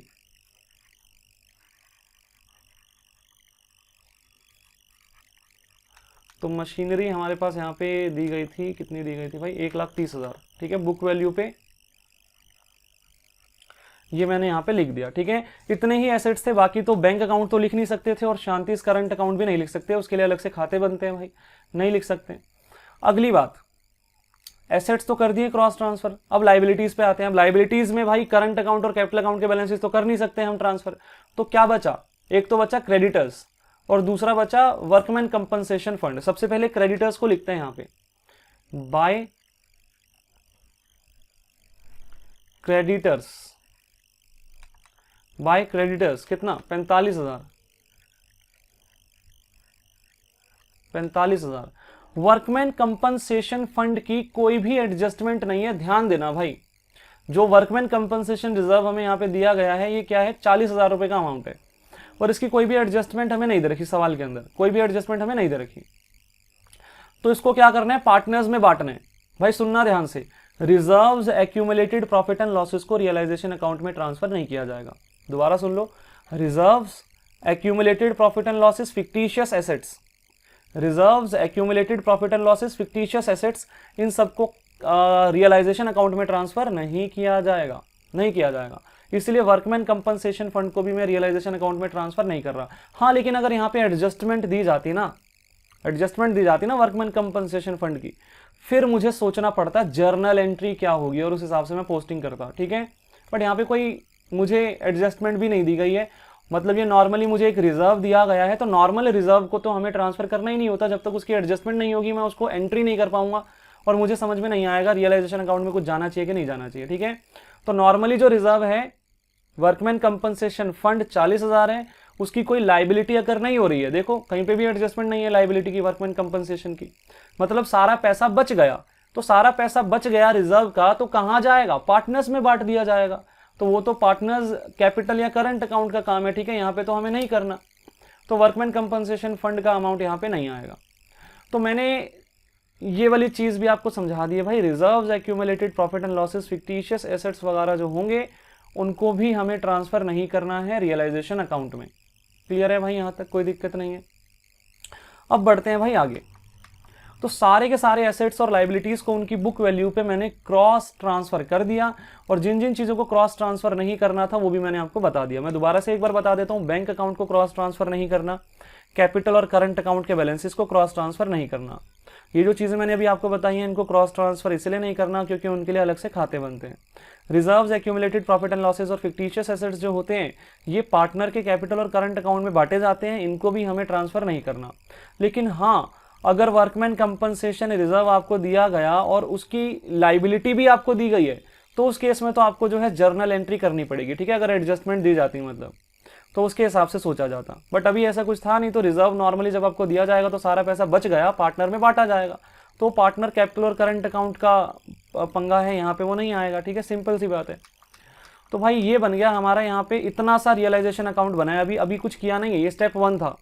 स्टेप 1 हमारा कंप्लीट हुआ, सारे एसेट्स और सारी लाइबिलिटीज को मैंने क्या कर दिया, क्रॉस ट्रांसफर कर दिया। क्रॉस ट्रांसफर तो किया ही, बुक वैल्यू पे किया। कैसे किया, बुक वैल्यू पे। अब स्टेप 2 पे आते हैं। स्टेप 2 क्या है, एसेट्स को रियलाइज किया जाएगा, ठीक है। स्टेप 1 क्या था, क्रॉस ट्रांसफर किया जाएगा। स्टेप 2 में क्या बता रहा हूं, एसेट्स को रियलाइज किया जाएगा। अब ये क्या चीज है, एसेट्स को रियलाइज किया जाएगा, भाई इसका मतलब है एसेट्स को बेचा जाएगा, एसेट्स को बेचा जाएगा, ठीक है। एसेट्स को बेचा जाएगा तो भाई एंट्री क्या होगी। अब देखो मैंने पता क्या किया है, देखो मैंने ना दुकान लगा रखी है, सामने देखना प्लीज ध्यान से। ये क्या है, ये जो हमने अभी काम किया, हमने क्या किया, हमने दुकान लगा रखी है। हमने दुकान में डिस्प्ले कर रखा है, देखो हमने डिस्प्ले कर रखा है, डेटर ले लो, स्टॉक ले लो, ठीक है, इस तरीके से डिस्प्ले चल रही है भाई। ये फर्नीचर ले लो, मशीनरी ले लो, तो भाई इस तरीके से ये क्या हो रहा है भाई, ये हमने डिस्प्ले कर रखा है। हमने चीजें बेचने के लिए लगा दी कि भाई हमारे पास डेटर पड़े हैं 60,000 के, स्टॉक पड़ा है 85,000 का, फर्नीचर पड़ा है 1 लाख का, मशीनरी पड़ी है 1,30,000 की। अब ये जो मैंने डिस्प्ले पे चीजें लगाई हैं ये बिकेंगी कि नहीं बिकेंगी, बिकेंगी भी तो। डिस्प्ले पे चीजें वही लग सकती हैं जो बिकने लायक हो, सुनना ध्यान से, सुनना ध्यान से। डिस्प्ले पे चीजें वही लग सकती हैं जो बिकने लायक हो, जो बिकने लायक हो। क्या मैं अपना बैंक बैलेंस किसी को बेच सकता हूं, क्या नहीं बेच सकता, मेरा बैंक बैलेंस है, ठीक है, इसलिए डिस्प्ले पे नहीं लगा। क्या मैं अपने कैपिटल या करंट अकाउंट का बैलेंस किसी को बेच सकता हूं, क्या नहीं बेच सकता, ठीक है। मैं स्टॉक बेच सकता हूं, हाँ बेच सकता हूं। मैं फर्नीचर बेच सकता हूं, हाँ बेच सकता हूं। मशीनरी बेच सकता हूं, हाँ बेच सकता हूं। मैं डेटर भी बेच सकता हूं। मुझे अगर किसी से पैसे लेने हैं ना तो मैं उसको ये बोल सकता हूं यार मैंने ना किसी को देने हैं, तो तू सीधा उसको ही दे दियो, तो डेटर भी बिक सकते हैं। बात समझ में आ रही है, डेटर भी बिक सकते हैं। तो इसका मतलब यहाँ पे ये है कि जो एसेट बिक सकता है उसी को क्रॉस ट्रांसफर किया जाएगा। थोड़ा सा मैं ना ये एक लॉजिक डाल रहा हूं माइंड में, बाकी याद तो हम कर ही लेंगे कि क्या क्या चीजें क्रॉस ट्रांसफर होंगी, क्या क्या नहीं होंगी। एक लॉजिक डाल रहा हूं माइंड में, ठीक है, इससे थोड़ा सा समझ में भी आएगा। जब मैं चीजों को पढ़ाऊंगा ना आगे जाके तो ये चीज़ हम डिस्कस करेंगे, क्या ये बिकने लायक है कि नहीं है, ठीक है। तो उसके बाद हम लोग उसको क्रॉस ट्रांसफ़र करेंगे। यहाँ पे तो ज़्यादा कुछ दिक्कत थी नहीं हमारे पास, ठीक है, यहाँ पे तो कोई ज़्यादा प्रॉब्लम वाली बात थी नहीं। अगली बात देखना ध्यान से, जिन लाइबिलिटीज़ को मैं पे कर सकता हूँ उन्हीं को तो मैं यहाँ पे रियलाइजेशन अकाउंट में क्रॉस ट्रांसफ़र करूँगा। वर्कमैन कंपनसेशन फंड कोई लाइबिलिटी तो होती ही नहीं है, वो तो रिजर्व होता है। हाँ, अगर एडजस्टमेंट दी जाती तो फिर वो लाइबिलिटी में कन्वर्ट हो जाता, तब उसके बारे में सोचना पड़ता। बट रिजर्व जो है वो तो प्रॉफिट का पार्ट है, पार्टनर्स में बांट दिया जाता है। तो जब मैंने पैसे देने ही नहीं है किसी को, तो मैं यहाँ पे क्रॉस ट्रांसफर क्यों करूंगा? बात समझ में आ रही है? क्रेडिटर का पैसा तो देना होता है ना क्रेडिटर्स को, तो इसलिए यहाँ पे क्रॉस ट्रांसफर किया। तो लाइबिलिटीज को क्रॉस ट्रांसफर किया जाएगा। बात समझ में आती है? कोई दिक्कत नहीं है। आगे जाके वैसे जैसे जैसे क्वेश्चन करते जाएंगे ना, मैं न्यू बातें भी बताता जाऊंगा, ठीक है, न्यू तो सुनते रहना ध्यान से। तो ये हमारा पहला काम था। अब मैंने डिस्प्ले में ये जो सामान लगा रखा है इसको बेचूंगा मैं। ये जो मैंने सामान डिस्प्ले में लगा रखा है इसको मैं बेचूंगा। बेचूंगा कैसे बेचूंगा? तो भाई मुझे यहाँ पे इंफॉर्मेशन दी जाएगी, क्वेश्चन में मुझे बताया जाएगा कि कौन सा एसेट कितने का बिका, ऐसे करके पॉइंट दिए जाएंगे मुझे। तो इन पॉइंट्स को पढ़ूंगा। सबसे पहले पॉइंट 1 पढ़ेंगे, ध्यान देना। अब ध्यान देना, यहां पे हमें कहा गया कि Shanti took over 40% of the stock at 10% less than its book value and the remaining stock was sold for 40,000। बस यहीं तक की बात पहले पढ़ेंगे। शांति टुक ओवर, शांति कौन है भाई? पार्टनर है। देखो शांति पार्टनर है, ठीक है। और वो कह रहा है Shanti took over 40% of the stock. Shanti जो है वो 40% स्टॉक लेके जा रही है। Shanti took over 40% of the stock at 10% less than its book value. Shanti 40% stock को उसकी बुक वैल्यू से 10% कम दाम में लेके जा रही है। And the remaining stock was sold for 60,000। Remaining माने जो 60% बाकी बच गया। अब ये चीज मैं आपको समझाता हूं, देखना ध्यान से। ऊपर देखो पहले स्टॉक कितना था, 85,000 रुपीज का स्टॉक था, ठीक है, जिसको हमने यहाँ पे दुकान में बेचने के लिए लगाया, ठीक है। 85,000 का स्टॉक था। अब इस 85,000 के स्टॉक के लिए मैं यहाँ पे कुछ बातें लिखूंगा, देखना ध्यान से। स्टॉक कितना है भाई? स्टॉक 85,000। क्वेश्चन में कहा गया कि Shanti took over 40% of the stock. तो मैं इस स्टॉक के दो टुकड़े कर रहा हूं, ध्यान देना। एक तो 40% और दूसरा 60%। भाई 85,000 का अगर मैं 40% निकालूं, 40% निकालूं, तो वो आएगा 34,000। 85,000 था ना, 85,000 का 40%, हाँ 34,000। तो ये तो आ गया हमारा 40%। अब ये 40% है, 60% भी निकाल लेते हैं जरा। 51,000 आ गया है यहाँ पे 60%, ठीक है। मैंने क्या किया, मैंने इस स्टॉक को दो भागों में विभाजित कर दिया। एक तो वो 40% जो कि शांति टुक ओवर करेगी, और बाकी जो बैलेंस बच गया 51,000। अब क्वेश्चन में क्या लिखा है? क्वेश्चन में देखो क्या लिखा है, Shanti took over 40% of the stock at 10% less than its book value. उसकी बुक वैल्यू से 10% कम दाम पे लेके जा रही है। बुक वैल्यू कितनी है स्टॉक की? 40% वाले स्टॉक की कितनी बुक वैल्यू है? 34,000। और यहां पे कहा गया कि वो 10% कम वैल्यू पे लेके जा रही है। अगर मैं 10% कम कर दूं, मतलब मैं 34,000 में से 3400 लेस कर दूं, 34,000 में से मैं अगर 10% घटा दूं तो 30,600 आएगा ना, ठीक है। देखो मैं यहाँ पे लिख के भी बताता हूं ऐसे, इस तरीके से, ठीक है। मैंने 10% क्या कर दिया? लेस कर दिया। तो 10% कम दाम पे वो इतने रुपए में शांति टुक ओवर कर रही है, ठीक है। इतने रुपए में शांति जो है ये 40% स्टॉक को लेके जा रही है। तो दोबारा एक बार पढ़ते हैं, देखो। Shanti took over 40% of the stock at 10% less than its book value and the remaining stock was sold for 40,000। Remaining मतलब वो जो 60% बच गया ना, रिमेनिंग, वो कह रहे ये वाला स्टॉक हमने सोल्ड, बेच दिया, ₹4 60,000, ₹60 नहीं 40, ठीक है, 40,000 रुपये, 40,000। तो यहां पे आ गया भाई 40,000। इतनी बात आपको समझ में आई होगी भाई। स्टॉक जो था टोटल 85,000 था, जिसमें से 40% स्टॉक मतलब 34,000 का जो स्टॉक था वो शांति लेके जा रही है कितने में? 30,600 में। और जो बाकी बैलेंस 51,000 का स्टॉक बच गया था वो हमने बेच दिया है कितने में? 40,000 में। अब इसकी जर्नल एंट्री क्या होगी भाई? सुनना, मेरी बात ध्यान से सुनना। सबसे पहले मैं इस वाले स्टॉक की बात कर रहा हूं, इस वाले स्टॉक की जो शांति टू कवर कर रही है, इसकी एंट्री पे ध्यान देना। शांति जो है वो स्टॉक लेके जा रही है, तो भाई फर्म उसको स्टॉक दे रही है, फर्म अब उससे पैसे लेगी कि नहीं लेगी बदले में?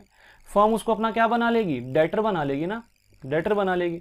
तो शांतिज करंट अकाउंट डेबिट, शांति को डेटर बना लिया, शांतिज करंट अकाउंट डेबिट, डेबिट करके उसको डेटर बना लिया हमने।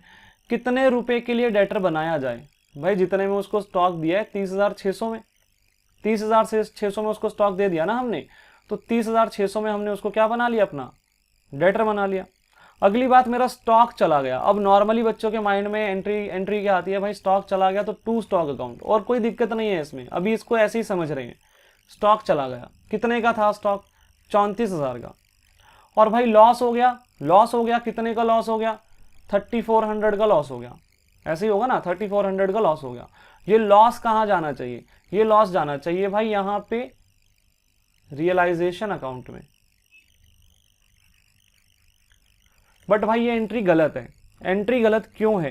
क्योंकि भाई देखो यहां पे मैं टू स्टॉक अकाउंट लिख रहा हूं, स्टॉक को मैं दुकान में भेज चुका हूं, रियलाइजेशन अकाउंट में ट्रांसफर कर चुका हूं भाई। अब जहां जहां स्टॉक शब्द माइंड में आएगा ना, वहां स्टॉक नहीं लिखूंगा, अब उसकी एंट्री रियलाइजेशन अकाउंट से होगी। देखो ध्यान से, मैंने यहाँ पे जब ये पोस्ट क्रॉस ट्रांसफर किया तो इसकी एंट्री क्या बनेगी? देखो ध्यान से, realisation account debit to stock account. ठीक है, मैं इसको लिख के बताता हूं, देखो नीचे आपको, इधर देखना, मैं ये गलत एंट्री मिटा रहा हूं। हमने अभी तक क्या काम कर रखा है क्वेश्चन में? हमने रियलाइजेशन अकाउंट डेबिट कर रखा है और टू स्टॉक अकाउंट, मैंने स्टॉक को रियलाइजेशन में भेज दिया। ठीक है, स्टॉक अब मेरा एसेट नहीं रहा, देखो मैंने एसेट तो वैसे ही घटा दिया। ठीक है, बात समझ में आ रही है? उसकी जगह मैंने रियलाइजेशन अकाउंट डेबिट कर दिया। कितने से? तो भाई पूरे अमाउंट से किया था, 85,000 से। ये एंट्री मैंने कर रखी है, ये एंट्री मैंने कर रखी है। अब मैं आता हूं अपनी ये वाली बात पे कि भाई जो शांति है उसने 40% स्टॉक जो है वो लेके जा रही है, 34,000 रुपीज का स्टॉक वो जो है वो 30,600 में लेके जा रही है। तो अब भाई फर्म ने उससे पैसे लेने, सिंपल सीधी सी बात है ना, फर्म ने उससे पैसे लेने। तो देखो एंट्री क्या बनेगी, सुनना ध्यान से, Shanti's current account debit, Shanti's current account debit, और टू स्टॉक की जगह क्या आएगा? टू रियलाइजेशन अकाउंट आएगा, क्योंकि भाई मैंने स्टॉक को रियलाइजेशन में ट्रांसफर कर दिया। अब जहां जहां स्टॉक शब्द आना चाहिए था वहां स्टॉक की जगह रियलाइजेशन ने ले ली है, बात को समझना। ठीक है, जो जो एसेट्स रियलाइजेशन में ट्रांसफर हो जाते हैं तो आगे जाकर के ट्रांसफर करने के बाद जो भी एंट्री होगी उन एसेट्स का नाम वहां पे नहीं आएगा। ठीक है, फिर रियलाइजेशन का नाम वहां पे आना शुरू हो जाएगा। ठीक है, तो स्टॉक घट गया, बट स्टॉक की जगह में स्टॉक नहीं लिख सकता क्योंकि स्टॉक को मैं ट्रांसफर कर चुका हूं रियलाइजेशन अकाउंट में, इसीलिए मैं रियलाइजेशन अकाउंट का बैलेंस जो है वो बढ़ाऊंगा या घटाऊंगा। ठीक है, तो यहाँ पे रियलाइजेशन अकाउंट का बैलेंस मैंने जो है क्रेडिट कर दिया, कोई दिक्कत वाली बात नहीं है। अगली बात, अब भाई स्टॉक कितने का चला गया? 34,000 का चला गया। 34,000 का स्टॉक था, कितने में चला गया? 30,400 में, 30,600 में, सॉरी 30,600 में। तो 3400 रुपए का लॉस हो गया। अब लॉस कहां जाएगा? ये भी रियलाइजेशन अकाउंट में जाएगा। अब सुनो ध्यान से, एक चीज बता रहा हूं अभी मैं, अब यहां पे रियलाइजेशन अकाउंट एक ही एंट्री के अंदर मैं डेबिट भी कर रहा हूं, क्रेडिट भी कर रहा हूं, क्या ये अच्छी बात है? मैं सीधा सीधा नेट इफेक्ट भी तो डाल सकता था, मैं सीधा सीधा लिख सकता था टू रियलाइजेशन अकाउंट अल्टीमेटली 30,600 रुपए से इसको मैं सीधा क्रेडिट कर सकता था। ऐसे करके देखो, इसको हटा ही देते हैं और यहां पे क्या हो जाएगा? सीधा 30,600। तो ये बन गई एंट्री, ये बन गई जो शांति स्टॉक लेके जा रही है उसकी एंट्री। शांति जो स्टॉक को लेके जा रही है ना उसकी एंट्री ये बनेगी, Shanti current account debit to realisation account. अब बच्चे बोलेंगे भैया वो जो लॉस था उसका क्या होगा? भाई लॉस अपने आप ही सेट ऑफ हो गया रियलाइजेशन अकाउंट में। और अगर ऐसे भी समझ नहीं आया तो अभी ऊपर में जब एंट्री पोस्ट करूंगा ना तब समझाऊंगा अच्छे से। ठीक है, तब और एक बात और मैं इसमें ऐड कर दूंगा और अच्छे से समझ में आएगा आपको। अगली बात, अब ये 51,000 वाले स्टॉक की अगर मैं बात करूं, इसकी अगर मैं बात करूं तो इसकी बात करते हैं भाई, आ जाओ यहां पे। भाई 51,000 वाला स्टॉक मैंने बेच दिया कितने में? 40,000 में। स्टॉक को बेचूंगा तो पैसे आएंगे, ऑब्वियस सी बात है। तो bank account debit, bank account debit, realisation हो रहा है यहाँ पे, स्टॉक को बेचा गया 40,000 में तो 40,000 आ गए, स्टॉक चला गया तो टू क्या करूंगा, रियलाइजेशन अकाउंट। बात समझ में आ रही है ना, मैं 85,000 का पूरा स्टॉक जो है वो रियलाइजेशन में ट्रांसफर कर चुका हूं, लेकिन यहाँ पे क्या आएगा, बुक वैल्यू उसकी 51,000। अब भाई लॉस हो गया कितने का, 11,000 का, तो फिर वही बात, रियलाइजेशन में डेबिट करेंगे क्या, अल्टीमेटली नेट इफेक्ट डाल देता हूं यहाँ पे मैं, ठीक है। यहाँ पे ये कैसे हो गया, अल्टीमेटली मैं यहाँ पे क्या करूंगा, नेट इफेक्ट डाल दूंगा। एक मिनट रुकना, अब दिख रहा होगा। तो अल्टीमेटली मैं सीधा सीधा यहाँ पे नेट इफेक्ट डाल दूंगा मैं 51,000। देखो दोबारा समझाता हूँ एक बार, इतना आपको समझ में आया होगा। अब बच्चों के माइंड में आता है भाई लॉस हो गया 11,000 का, तो लॉस कहाँ जाएगा, रियलाइजेशन अकाउंट में। रियलाइजेशन अकाउंट नॉमिनल नेचर का अकाउंट है, प्रॉफिट और लॉस जो भी होगा रियलाइजेशन पे वो यहाँ पे रिकॉर्ड किया जाएगा। तो 11,000 का जो लॉस है यहाँ पे आना चाहिए। लेकिन बात फिर वही आ जाती है भाई, रियलाइजेशन अकाउंट को डेबिट भी कर रहा हूँ, क्रेडिट भी कर रहा हूँ, तो अल्टीमेटली मैं उसको नेट इफेक्ट ही ले आता हूँ ना, सीधा सीधा मैं उसको क्रेडिट कर देता हूँ नेट अमाउंट से, ठीक है। तो मतलब ये वाली एंट्री को भूल जाओ और सीधा सीधा यहाँ पे 40,000 डाल दूँ तो कोई दिक्कत थोड़ी ना होनी चाहिए, ठीक है। तो यहाँ पे सीधा टू रियलाइजेशन अकाउंट, सीधा 40,000, ठीक है। अल्टीमेटली वो लॉस उसी में रियलाइजेशन अकाउंट में एडजस्ट हो गया, तो एक ये एंट्री होगी, ठीक है, ये एंट्री होगी। तो ये जो इतनी सी बात हमने यहाँ पे पढ़ी है उसकी ये दो एंट्री होंगी, ये यहाँ से लेके यहाँ तक, ये 40,000 तक, ठीक है। तो देखना भाई इन एंट्री की मैं पोस्टिंग कर रहा हूँ, ये एंट्री तो मैं ऑलरेडी कर चुका हूँ ना, इसको थोड़ी ना पोस्ट करूंगा मैं, ये तो समझाने के लिए लिखी है मैंने, realisation account debit to stock account 85,000। यहाँ पे इसकी पोस्टिंग होगी, रियलाइजेशन अकाउंट देखो क्या हो रहा है, क्रेडिट हो रहा है, तो क्रेडिट साइड पे पोस्टिंग होगी किस नाम से, अपोजिट साइड पे क्या है, शांतिस करंट अकाउंट, तो बाय शांतिस करंट अकाउंट। तो देखना यहाँ पे बाय शांतिस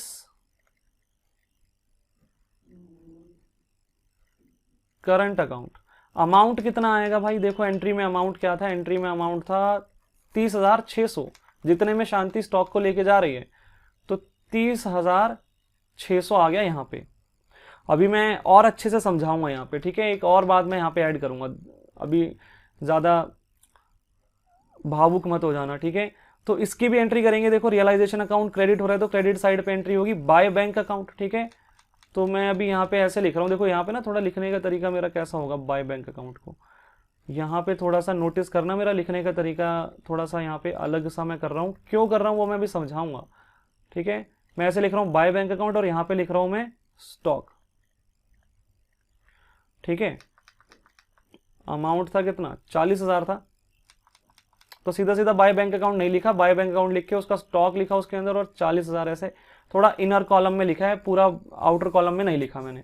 अब एक चीज समझना, मैंने स्टॉक को देखो रियलाइजेशन अकाउंट में यहाँ पे डेबिट साइड पे लिखा था, क्रेडिट किया था स्टॉक को, ठीक है, कितना 85,000, तो डेबिट साइड पे 85,000 लिखा हुआ है और क्रेडिट साइड पे स्टॉक की एंट्रीज ये दोनों हुई है ना, इन दोनों का टोटल कर लो कितना आ गया, 70,600, ठीक है, 30,600 और 40,000, 70,600। अब इनका डिफरेंस निकालते हैं, देखो यहाँ का टोटल कितना है 85,000 और वहां का 70,600, तो मैं इनका डिफरेंस निकाल लेता हूँ। डिफरेंस आएगा भाई अपने पास 14,400।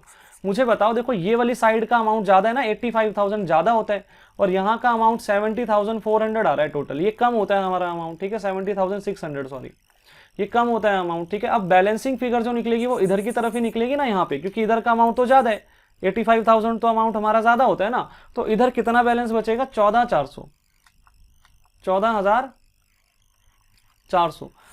रियलाइजेशन अकाउंट में डेबिट बैलेंस आ रहा है, डेबिट बैलेंस आ रहा है, क्रेडिट साइड पे बैलेंसिंग फिगर निकल रही है ना, तो excess of debit over credit.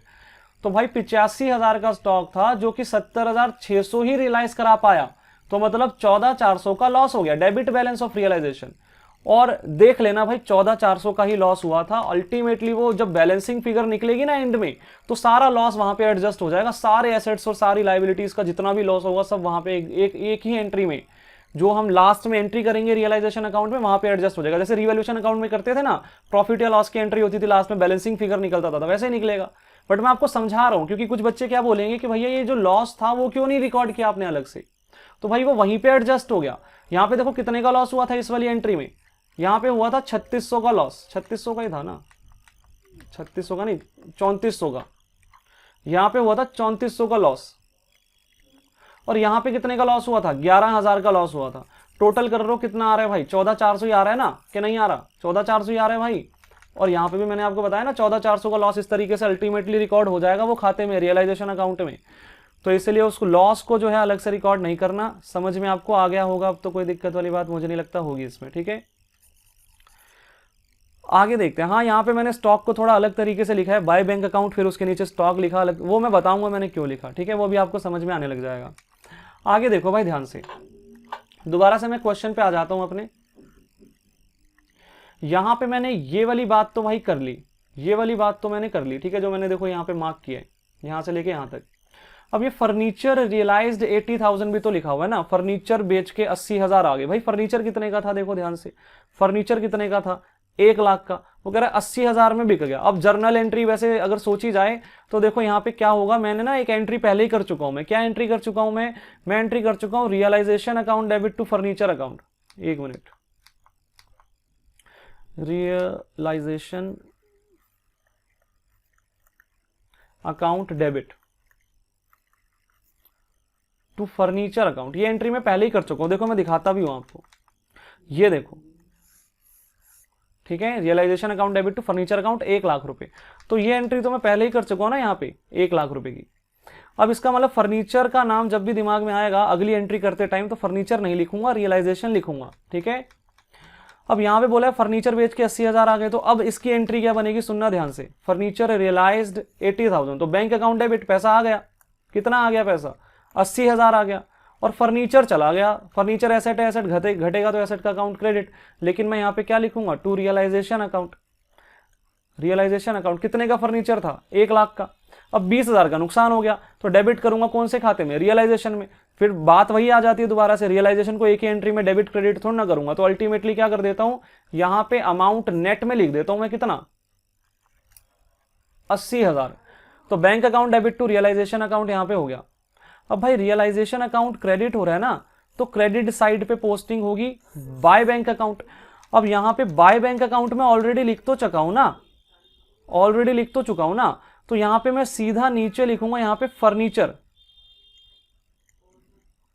Furniture कितना अमाउंट है भाई? 80,000 रुपए। देखो एंट्री में अमाउंट कितना है? 80,000 रुपए, ठीक है, तो 80,000 रुपए। अब आपको समझ में आ रहा होगा, मैंने बाय बैंक अकाउंट एक ही बार में लिख दिया ताकि बार बार जब एसेट्स रियलाइज हो तो मुझे बाय बैंक अकाउंट बार बार ना लिखना पड़े। तो सभी एसेट्स के लिए एक ही बार मैंने हेडिंग बना दी बाय बैंक अकाउंट, और उसके नीचे में सारे एसेट्स जो भी रियलाइज होंगे उनके नाम लिखता जाऊंगा, उनका अमाउंट लिखता जाऊंगा, उनकी जो रियलाइजेबल वैल्यू होगी वो लिखता जाऊंगा कि भाई कितने कितने में मैंने उनको बेचा, कितने कितने पैसे जो है उनसे कमाए मैंने। तो यहां पे इस तरीके से काम चलेगा। आगे देखते हैं भाई, ये वाली बात हमारी पूरी हो चुकी है। फर्स्ट पॉइंट कंप्लीट हो गया भाई साहब, फर्स्ट पॉइंट तो कंप्लीट हो गया। सेकंड पॉइंट पे आते हैं। उसने बोला an unrecorded investment was sold for 20,000, बस यहीं तक पढ़ेंगे। An unrecorded investment was sold for 20,000। भाई अनरिकॉर्डेड इन्वेस्टमेंट, इसका मतलब हमने उसको रिकॉर्ड ही नहीं कर रखा। और देख लो जाके बैलेंस शीट में कहीं पे इन्वेस्टमेंट दिख रही है क्या? कहीं पे इन्वेस्टमेंट दिख रही है तुमको? एसेट साइड पे, एसेट साइड पे होती है ना इन्वेस्टमेंट, तो है ही नहीं कहीं पे, तो अनरिकॉर्डेड है। वो कह रहे भाई अनरिकॉर्डेड एसेट है, मतलब इस एसेट को हमने ना रिकॉर्ड ही नहीं कर रखा। तो वो कह रहे भाई इसको बेच दिया हमने, कितने में? 20,000 में बेच दिया, 20,000 में बेच दिया। अनरिकॉर्डेड एसेट है, सुनना ध्यान से। इधर जो रिकॉर्डेड एसेट्स होते हैं ना उनको तो मैं रियलाइजेशन अकाउंट में क्रॉस ट्रांसफर कर देता हूं। देखो जो रिकॉर्डेड एसेट होते हैं उनकी तो मैं दुकान लगा देता हूं ऐसे करके, ठीक है, उनको मैं क्रॉस ट्रांसफर कर देता हूं मैं। लेकिन जो अनरिकॉर्डेड एसेट है उनको मैंने रियलाइजेशन अकाउंट में क्रॉस ट्रांसफर नहीं किया हुआ। बात समझ में आती है? उसने मुझे बोला अनरिकॉर्डेड एसेट को मैंने बेचा 20,000 में। वो अनरिकॉर्डेड एसेट है, मुझे नहीं पता उसकी बुक वैल्यू क्या थी, वो कितने का था, मुझे नहीं पता ना मुझे। तो अब एंट्री क्या होगी? सुनो ध्यान से, एंट्री क्या होगी इधर देखना, एंट्री क्या होगी इसकी, ठीक है। ये जो आपका पॉइंट नंबर 2 था उसकी एंट्री बता रहा हूं मैं आपको। मैंने एसेट को बेचा तो बैंक अकाउंट तो डेबिट हो गई, पैसा आ रहा है ना, 20,000 रुपए का बेचा मैंने इन्वेस्टमेंट को, ठीक है, तो बैंक अकाउंट तो डेबिट हो गया। अगली बात, क्रेडिट क्या करूं? क्या टू इन्वेस्टमेंट अकाउंट लिखूं? नहीं लिख सकता, क्योंकि इन्वेस्टमेंट तो अनरिकॉर्डेड एसेट है। जब मैंने रिकॉर्ड ही नहीं कर रखा तो मैं उसको घटा कैसे दूं? मैं कैसे बोल दूं कि इन्वेस्टमेंट घट गई, इन्वेस्टमेंट रिड्यूस हो गई? वो तो रिकॉर्डेड है ही नहीं, वो तो रिकॉर्डेड है ही नहीं।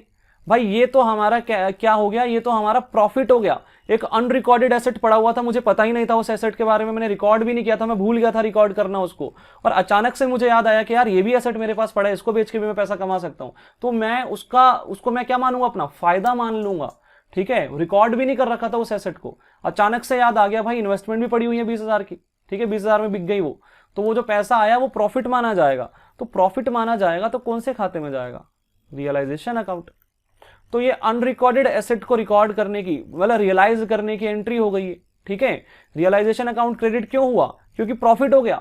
ठीक है ना, वो एसेट अनरिकॉर्डेड था, अगर रिकॉर्डेड होता तो bank account debit to investment account सोचा जाता, लेकिन उससे पहले क्या करता मैं, इन्वेस्टमेंट को रियलाइजेशन में ट्रांसफर भी करता ना, तो अल्टीमेटली वो bank account debit to realisation account ही लिखता मैं उस केस में भी। बट यहां पे क्या है, यहां पे ये अनरिकॉर्डेड है, मतलब रिकॉर्डेड हो या अनरिकॉर्डेड हो, देखा जाए तो एसेट को रियलाइज करने की एंट्री तो यही बन रही है, bank account debit to realisation. देखो अभी जब हमने फर्नीचर बेचा था तो भी यही एंट्री की थी।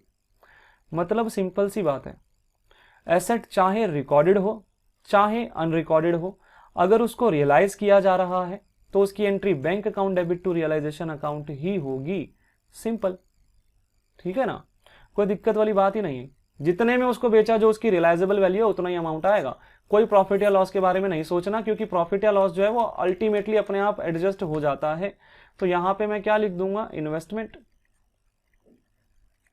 यहां पे मैं लिख दूंगा इन्वेस्टमेंट को बेच के पैसा आया, कितना पैसा आया 20,000, bank account debit to realisation account entry हो गई यहाँ पे। ठीक है, रियलाइजेशन अकाउंट क्रेडिट हो रहा था, क्रेडिट साइड पे पोस्टिंग कर दी हमने। आगे देखो, आगे यहाँ पे लिखा है machinery was sold at a loss of 60,000, machinery को हमने 60,000 के नुकसान पे बेचा। मशीनरी कितने की थी भाई, 1,30,000 की, 1,30,000 की। हमने इसको रियलाइजेशन अकाउंट में देखो क्रॉस ट्रांसफर किया हुआ है ना, डेबिट साइड पे टू मशीनरी अकाउंट। वो कह रहा है भाई ये जो मशीनरी है ना 1,30,000 की, इसको हमने 60,000 के नुकसान पे बेचा। 60,000 का नुकसान पे बेचा मतलब कितने में बेचा, मतलब 70,000 में बेचा, सिंपल सीधी सी बात है। 1,30,000 की चीज को 60,000 के नुकसान पे बेचा तो 70,000 में बेचा, तो मशीनरी को 70,000 में बेचा। एंट्री क्या होगी भाई, रियलाइज कर रहा हूं ना एसेट को, सिंपल सी entry, bank account debit to realisation account, और जो उसकी रियलाइजेबल वैल्यू है जितने में उसको बेचा वो अमाउंट आ जाएगा, क्या था अमाउंट 70,000, तो bank account debit to realisation account यहां पे आ जाएगा मशीनरी। तो अब आपको समझ में आया होगा कि रियलाइज करने की एंट्री तो बड़ी सिंपल है, रियलाइजेबल वैल्यू जो भी है उस वैल्यू को उसको लिख दो, जो भी प्रॉफिट या लॉस है जब मैं बैलेंसिंग फिगर निकालूंगा ना रियलाइजेशन अकाउंट को, तो वहां पे अल्टीमेटली वो एडजस्ट हो ही जाएगा, उसको प्रॉफिट या लॉस को अलग से लिखने की कोई जरूरत नहीं होती है। ठीक है, चलो जी आगे वो कह रहा है भाई डेटर्स रियलाइज्ड 55,000, डेटर कितने के थे भाई 60,000 के थे, वो कह रहे हैं 55,000 रियलाइज हो रहे हैं, 5,000 का लॉस हो रहा है, बट मैं लॉस के बारे में नहीं सोचूंगा क्योंकि वो अल्टीमेटली जब मैं बैलेंसिंग फिगर निकालूंगा तो एडजस्ट हो जाएगा। मुझे तो सिर्फ इतना सोचना है कि मैंने एसेट रियलाइज किया तो एंट्री क्या होगी, bank account debit to realisation account, दोबारा से वही एंट्री, मतलब किसी भी एसेट को रियलाइज करने की एंट्री तो सेम ही रहेगी ना, और वैल्यू क्या आएगी, जिस वैल्यू पे उसको रियलाइज किया वो वैल्यू आ जाएगी 55,000, क्योंकि देखो ना 60,000 मैंने यहां पे लिखा हुआ है, 55,000 मैंने यहां पे लिखा है। अल्टीमेटली नेट इफेक्ट क्या आया, अल्टीमेटली नेट इफेक्ट आया भाई डेबिट बैलेंस बचेगा, बैलेंसिंग फिगर आ जाएगी, लॉस आ गया ना, ठीक है 5,000 का, तो मुझे लिखने की जरूरत नहीं है उस लॉस को, वो अल्टीमेटली टोटल जब मैं बैलेंसिंग फिगर निकालूंगा वहां पे वो एडजस्ट हो जाएगा। ठीक है, वहां पे वो एडजस्ट हो जाएगा। तो डेटर वाली एंट्री भी कर दी। लास्ट में देखो there was an outstanding bill for repairs for which 19,000 was paid, वो कह रहा है भाई 19,000 का एक बिल था रिपेयर का जो कि हमने पे कर दिया, आउटस्टैंडिंग बिल फॉर रिपेयर। अब ये तो लाइबिलिटी है, ये तो लाइबिलिटी है, और लाइबिलिटी भी कैसी वाली है, अनरिकॉर्डेड, लाइबिलिटी भी कैसी वाली है, अनरिकॉर्डेड लाइबिलिटी है। तो भाई अनरिकॉर्डेड लाइबिलिटी को पे करने की एंट्री क्या होगी, सुनो ध्यान से, इधर देखना। अनरिकॉर्डेड एसेट को रियलाइज करने की एंट्री क्या थी, bank account debit to realisation account. Recorded asset को भी रियलाइज करने की एंट्री यही थी ना, bank account debit to realisation account. अब मैं लाइबिलिटी पे करूंगा तो एंट्री क्या हो जाएगी, अब भाई उल्टी एंट्री हो जाएगी, रियलाइजेशन अकाउंट क्या हो जाएगा, डेबिट हो जाएगा, और टू क्या हो जाएगा, बैंक अकाउंट। ठीक है, मैं अभी समझाता भी हूं इसको, पहले मैं इस एंट्री को यहां पे रिकॉर्ड करता हूं, देखो ध्यान से, यहां पे लिखते हैं इसको to bank account, realisation account debit to bank account, यही थी ना एंट्री, तो रियलाइजेशन अकाउंट के डेबिट साइड पे पोस्टिंग कर दी टू बैंक अकाउंट के नाम से, और यहां पे लिखता हूं भाई अनरिकॉर्डेड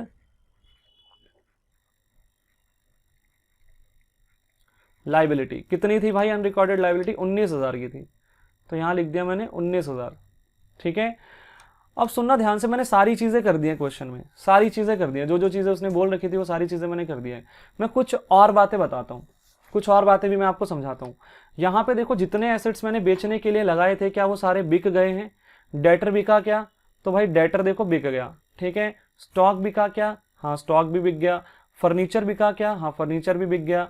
मशीनरी बिकी क्या? हाँ, मशीनरी भी बिक गई है। और एक अनरिकॉर्डेड एसेट था इन्वेस्टमेंट, वो भी बिक गया। ठीक है, तो सारे एसेट बिक गए। अगर मान लो क्वेश्चन में ऐसा होता कि जो एसेट्स मुझे दिए गए हैं उसमें से कुछ एसेट्स ना बिके होते, मतलब ये जो रिकॉर्डेड एसेट्स हैं, मान लो इसमें से कुछ एसेट्स ना बिके होते, तो मैं क्या करता? तो कुछ नहीं करता। ठीक है, सिंपल सी बात है।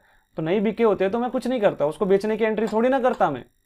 बच्चे क्या गलती कर देते हैं, बच्चे ना, अगर क्वेश्चन में किसी मान लो डेटर के बारे में नहीं बोला कि डेटर बिका है कि नहीं बिका, तो बच्चे बेच देते हैं, बुक वैल्यू पे ही बेच देते हैं कि 60,000 में ही बिक गया। भाई ऐसा नहीं करना। नहीं बिका तो नहीं बिका, उसकी कोई एंट्री नहीं होगी बाय बैंक अकाउंट के नाम से, यहाँ पे कोई एंट्री नहीं होगी उसकी। ठीक है, तो ये बात आपको समझ में आ रही होगी। अब बात यह है कि इतना सब कुछ करने के बाद अंत में क्या करना है भाई, जितनी भी लाइबिलिटीज हैं उनको पे करना है। सिंपल सीधी सी बात है। लाइबिलिटी को मैंने यहाँ पे देखो पहले रिकॉर्ड कर रखा है, रियलाइजेशन अकाउंट में जो है मैंने इसको क्या कर रखा है, क्रेडिट साइड पे लिखा हुआ है। तो मतलब इसकी एंट्री अगर मैं बनाऊं तो creditors account debit to realisation account, इधर देखना, ये एंट्री मैंने कर रखी है, creditors account debit to realisation account. Amount भी देख लेते हैं एक बार जाके भाई, कितना अमाउंट था, 20,000 था आई थिंक,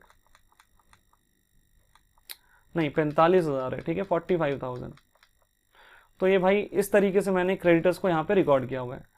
अब सुनना ध्यान से, मैं लाइबिलिटी पे कर रहा हूं, तो होना क्या चाहिए, creditors account debit to bank account.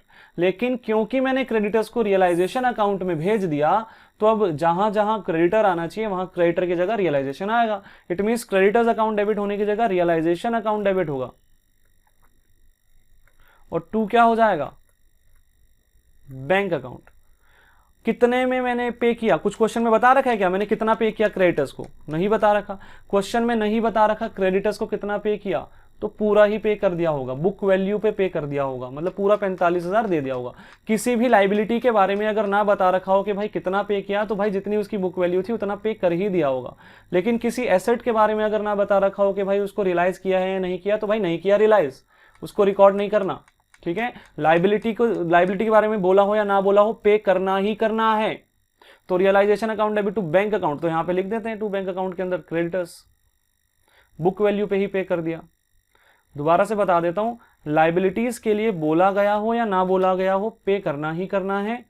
Assets के लिए अगर नहीं बोला गया ना कि रियलाइज किया या नहीं किया, ऐसा नहीं बताया गया, तो भाई उसको फिर क्या करना, उसको फिर नहीं लिखना। ठीक है, उसको हमें रिकॉर्ड नहीं करना। अब सारी चीजें होने के बाद अब क्या करेंगे भाई, ये जो बैंक अकाउंट है ना, इसका टोटल करेंगे। देखो ये सारे अमाउंट्स का मैं टोटल करूंगा। ठीक है, टोटल करते हैं भाई, यहाँ पे देखते हैं कितना आएगा। तो ये हो गया भाई 40,000 प्लस 80,000 प्लस 20,000 प्लस 70,000 और प्लस 55, ये हो गया 2,65,000। टोटल पैसा मैंने जो रियलाइज किया है वो 2,65,000 मैंने रियलाइज किया है एसेट्स को बेच के। लाइबिलिटीज में मैंने कितना पैसा पे किया, 19,000 और 45,000, टोटल कर लेते हैं 64,000 यहाँ पे आ जाएगा। ठीक है भाई, तो इस तरीके से आपके पास ये फिगर्स आएंगी। अब क्या करना है भाई, कुछ नहीं करना, बैलेंसिंग फिगर निकालनी है। मैं देखते ही बता सकता हूं कि टोटल ज्यादा किस तरफ का होगा भाई, डेबिट साइड का ही ज्यादा है। ठीक है, क्रेडिट साइड का टोटल कम लग रहा है मुझे। ठीक है, डेबिट साइड का ज्यादा टोटल है, तो डेबिट साइड का टोटल कर लेता हूं मैं एक बार पहले। 60,000 प्लस 85,000 था, प्लस था 1 लाख, प्लस था 1,30,000, प्लस था 64,000, तो 4,39,000 यहाँ का टोटल आ रहा है। ठीक है, मैं एक बार यहाँ पे लिखता हूँ, तो देखना भाई ध्यान से, 4,39,000, 4,39,000। अब बैलेंसिंग फिगर निकाल लेते हैं यहाँ पे, बैलेंसिंग फिगर। तो माइनस करते हैं भाई 45,000, माइनस करते हैं 30,600 और माइनस करते हैं 2,65,000। तो यहाँ पे बैलेंसिंग फिगर आपकी 98,400 बच जाएगी, 98,400। ये क्या है भाई, excess of debit over credit, मतलब ये लॉस ऑन रियलाइजेशन है। और ये कहाँ बटेगा, पार्टनर्स में बटेगा। तो पार्टनर्स में बटेगा, यहाँ पे फिक्स्ड कैपिटल मेथड है, तो करंट अकाउंट में ट्रांसफर कर देंगे बाय पार्टनर्स करंट अकाउंट।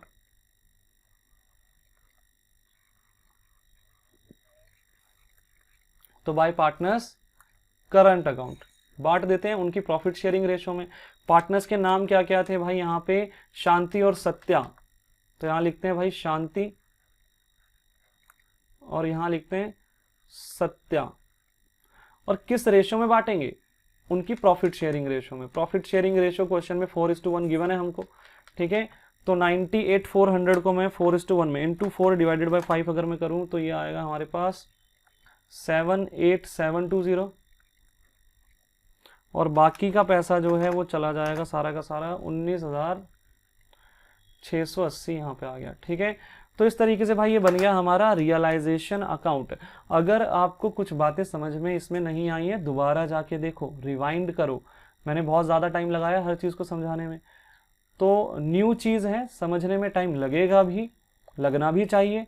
और जैसे जैसे क्वेश्चंस में आगे बढ़ते जाएंगे वैसे वैसे इजी लगने लग जाएगा, ठीक है। तो न्यू चीज़ जब भी करेंगे ना तो थोड़ा सा दिक्कत होती ही होती है, और धीरे धीरे क्या होता है, फिर धीरे धीरे आसान लगने लग जाता है, ठीक है। तो इसको एक बार रिवाइज करना आप, ठीक है। दोबारा से देखना सारी एंट्रीज मैंने कैसे समझाई हैं आपको, और मैंने क्या क्या चीज़ें बताई हैं, क्या क्या चीज़ें नहीं बताई हैं, उन पर भी ज़रूर फोकस करना। हो सके तो नोट कर लेना सारी बातें, जो जो मैं बोलता हूँ ना उनको नोट कर लिया करो कि क्या होना चाहिए क्या नहीं होना चाहिए। तो ये सब चीज़ें हमने यहाँ पे कर ली हैं भाई, ठीक है। ये सब चीज़ें हमने यहाँ पे कर ली हैं। अब भाई एक क्वेश्चन हमारा हुआ है अब तक, ठीक है। कितना टाइम हुआ है मैं एक बार देखता हूँ, अभी तो टाइम है, ठीक है।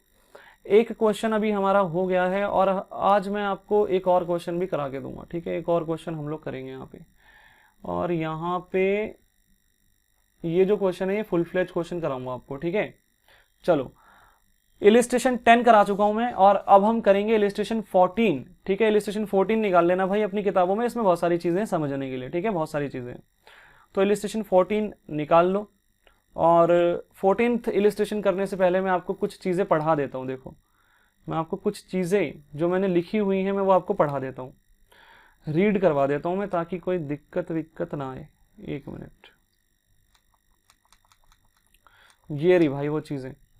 देखो भाई ध्यान से, सबसे पहले यहां पे मैंने फर्स्ट पॉइंट क्या लिखा है, फर्स्ट पॉइंट क्या लिखा है, if assets transferred to realisation account also transfer provision related to it. ये क्या बात है, जब मैं एसेट्स को ट्रांसफर करता हूं ना रियलाइजेशन अकाउंट में, देखो जैसे मैंने ये क्वेश्चन कराया था, ये सारे एसेट्स मैंने क्रॉस ट्रांसफर किए थे रियलाइजेशन अकाउंट में। हाँ, कुछ कुछ एसेट्स नहीं करने होते हैं क्रॉस ट्रांसफर, मैंने आपको बताया भी है कुछ कुछ, ठीक है। आगे और भी बताऊंगा जो नहीं करने होते हैं। बट यहाँ पे एक बात ये लिखी है कि जब हम एसेट्स को क्रॉस ट्रांसफर करते हैं ना, तो उससे रिलेटेड अगर कोई प्रोविजन हमने बना रखा है तो उसको भी क्रॉस ट्रांसफर करो। जैसे फॉर एग्जाम्पल भाई, कभी कभी क्वेश्चन में ना डेटर से रिलेटेड प्रोविजन दिया होता है, प्रोविजन फॉर डाउटफुल डेट, वो लाइबिलिटी होती है ना, तो मतलब वो लाइबिलिटी साइड के आइटम है, तो उसको भी क्रॉस ट्रांसफर करो, ठीक है। उसको भी क्रॉस ट्रांसफर करो, वो लाइबिलिटी साइड पे आना चाहिए। कभी कभी क्या होता है, इन्वेस्टमेंट फ्लक्चुएशन फंड दे दिया जाता है, ठीक है, इन्वेस्टमेंट से रिलेटेड है ना वो फंड, तो उसको भी क्रॉस ट्रांसफर करो। बात समझ में आती है आपको। तो मतलब एसेट से रिलेटेड अगर कोई प्रोविजंस रिजर्व्स बना रखे हैं तो उनको भी क्रॉस ट्रांसफर करना है। वो लाइबिलिटी साइड के आइटम है तो वो क्रॉस ट्रांसफर होकर क्रेडिट साइड पे ही आएंगे। इतना तो आपको समझ में आ रहा होगा, ठीक है, इतना तो आपको समझ में आ रहा होगा।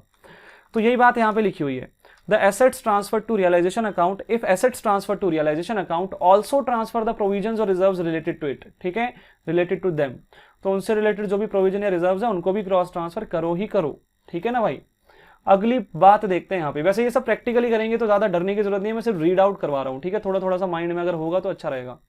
आगे देखो, fictitious assets accumulated profit and losses are transferred to capital account. मैंने आपको ये बता ही दिया था इसी क्वेश्चन में कि जो हमारे reserves, accumulated profit and losses, fictitious assets जो होते हैं, ये सब चीजें जो हैं ये कैपिटल अकाउंट में ट्रांसफर की जाती है, ये रियलाइजेशन अकाउंट में नहीं आती है।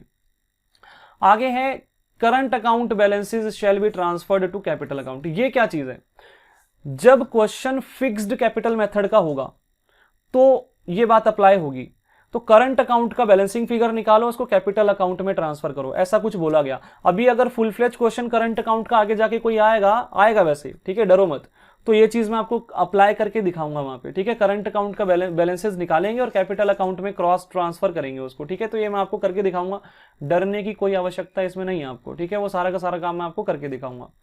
आगे देखो, loan to partner is transfer to capital account. Loan to partner, firm ने जो पार्टनर को लोन दे रखा है, लोन फ्रॉम पार्टनर नहीं है, लोन फ्रॉम पार्टनर नहीं है, ये क्या है, लोन टू पार्टनर, फर्म ने पार्टनर को लोन दिया हुआ है, फर्म का एसेट है, ये कहां पे शो होगा, ये एसेट साइड पे शो होगा, फर्म एसेट साइड पे लिखेगी एज लोन अकाउंट, बीज लोन अकाउंट ऐसे करके, ठीक है, एसेट साइड पे शो होगा ये।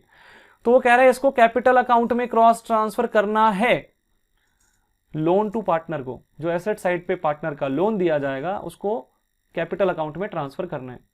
आगे है liabilities to outsiders are transfer to the realisation account, जो भी आउटसाइडर्स की लाइबिलिटी है वो रियलाइजेशन अकाउंट में क्रॉस ट्रांसफर होंगी, ये मैं आपको ऑलरेडी बता चुका हूं, ठीक है। जो भी आउटसाइडर की लाइबिलिटी है, जैसे यहाँ पे क्रेडिटर था, वो सारी रियलाइजेशन अकाउंट में क्रॉस ट्रांसफर होंगी। Loan by partner shall be transfer to the partner's loan account, loan by partner, partner ने अगर फर्म को लोन दे रखा है तो फर्म की लाइबिलिटी है वो, फर्म की लाइबिलिटी है वो, लेकिन वो आउटसाइडर्स लाइबिलिटी नहीं है। मैंने आपको बोला आउटसाइडर्स लाइबिलिटी रियलाइजेशन अकाउंट में ट्रांसफर होगी, लेकिन loan by partner to firm जो है वो आउटसाइडर्स लाइबिलिटी नहीं है, वो तो पार्टनर के प्रति लाइबिलिटी है, उसके लिए अलग से खाता बनाया जाएगा, उसके लिए अलग से खाता बनाया जाएगा, ठीक है। तो भाई समझना इस बात को, उसके लिए अलग से खाता बनाया जाएगा, क्यों बनाया जाएगा वो भी डिस्कस करेंगे, ठीक है। बट ये कुछ बातें थी जो मैंने यहाँ पे आपको पढ़ा दी हैं एक बार। अब मैं आगे बढ़ूंगा, तो देखते हैं भाई आगे क्या क्या चीजें। इलिस्ट्रेशन 14th करेंगे, फुल फ्लेज क्वेश्चन करेंगे। यहाँ पे वैसे आपको थोड़ा थोड़ा लोन अकाउंट के बारे में भी इंफॉर्मेशन मिल जाएगी। देखो ये लोन टू वाई दे रखा है यहाँ पे, ठीक है, लोन टू वाई दे रखा है और ऐसे करके कुछ चीजें हैं। यहाँ पे आपको एक्यूमुलेटेड प्रॉफिट भी मिल जाएगा, ठीक है। तो ये अच्छा क्वेश्चन है थोड़ा सा, तो करते हैं भाई। देखो स्टार्ट करते हैं क्वेश्चन को। यहाँ पे क्या क्या चीजें बोली एक बार मैं पढ़ लेता हूँ, आप भी बुक खोल लेना, साथ साथ पढ़ते हैं। यहाँ पे लिखा है balance sheet of the firm as at 31 March 2020 was this. ये बैलेंस शीट दे रखी है हमें फर्म की, वो कह रहा है एसेट्स की वैल्यू दे रखी है सारी, ठीक है, free hold property, investment, sundry debtor, stock, loan to Y और कैश एट बैंक, ठीक है। लोन टू वाई का मतलब हमने वाई को लोन दिया हुआ है, तो हमारे लिए एसेट है ना वो फर्म के लिए, तो इसलिए एसेट साइड पे है। ऐसे ही कैपिटल अकाउंट के बैलेंसेस दिए हुए हैं, क्रेडिटर्स दिया हुआ है और P&L अकाउंट का बैलेंस दिया हुआ है, ठीक है।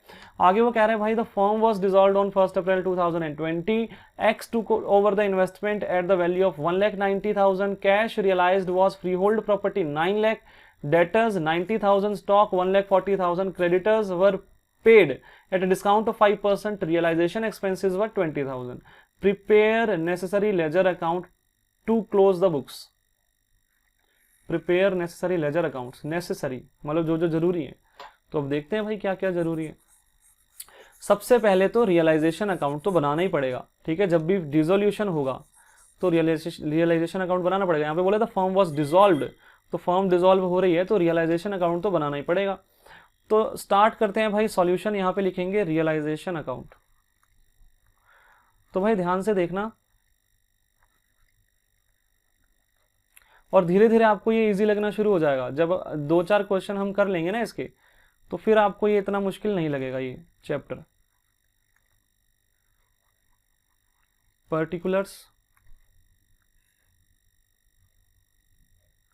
यहाँ पे अमाउंट आ जाएगा, फिर यहाँ पे पर्टिकुलर्स और फिर यहाँ पे अमाउंट, ठीक है। तो इस तरीके से आ गया भाई हमारे पास पर्टिकुलर्स अमाउंट, ये हमारा रियलाइजेशन अकाउंट का फॉर्मेट बन गया। मैं साथ ही साथ पार्टनर्स कैपिटल अकाउंट का भी फॉर्मेट बना रहा हूं, थोड़ा स्पेस छोड़ के यहाँ पे पार्टनर्स कैपिटल अकाउंट, ठीक है। 1 मिनट रुकना भाई, थोड़ा सा नीचे यहाँ पे, ठीक है।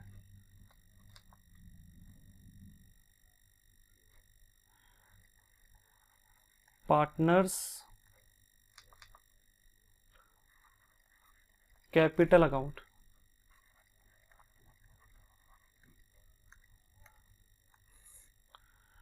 अब यहां पे लिखते हैं भाई पर्टिकुलर्स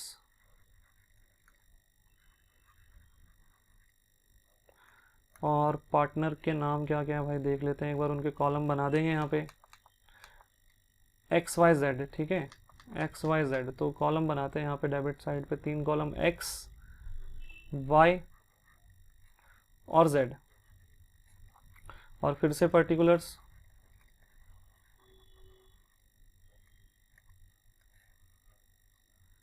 और फिर से यहाँ पे XYZ, XYZ, ठीक है। और लास्ट में मैं एक और अकाउंट बना रहा हूँ, बैंक अकाउंट, ठीक है। ये 3 अकाउंट तो देखो बनते ही बनते हैं, ठीक है, realisation account, partners capital account और बैंक अकाउंट, ठीक है। और अगर फिक्स्ड कैपिटल मेथड है तो करंट अकाउंट भी बनेगा ही बनेगा, ठीक है। तो ये 3 अकाउंट तो बनते ही बनते हैं। इसके अलावा कभी कभी लोन अकाउंट भी आ जाता है, ठीक है। तो आप ज़्यादा सोचो मत भाई, यहाँ पे सिर्फ एक ही खाता और बनाना है जो कि है बैंक अकाउंट। बाकी लोन अकाउंट अगर बनाना पड़ता है तो मैं आपको बताऊंगा भाई कब बनाना पड़ता है, तो अभी हम डिस्कस करेंगे उस बारे में। अभी तो जस्ट मैं फॉर्मेट बना रहा हूँ, पर्टिकुलर्स अमाउंट, और आपको क्वेश्चन करने का तरीका समझाऊंगा, फुल फ्लेज क्वेश्चन कैसे किया जाता है। तो स्पीड में मतलब पेपर में कैसे काम होता है वो भी आपको साथ साथ मैं आपको समझा के चलूंगा यहाँ पे।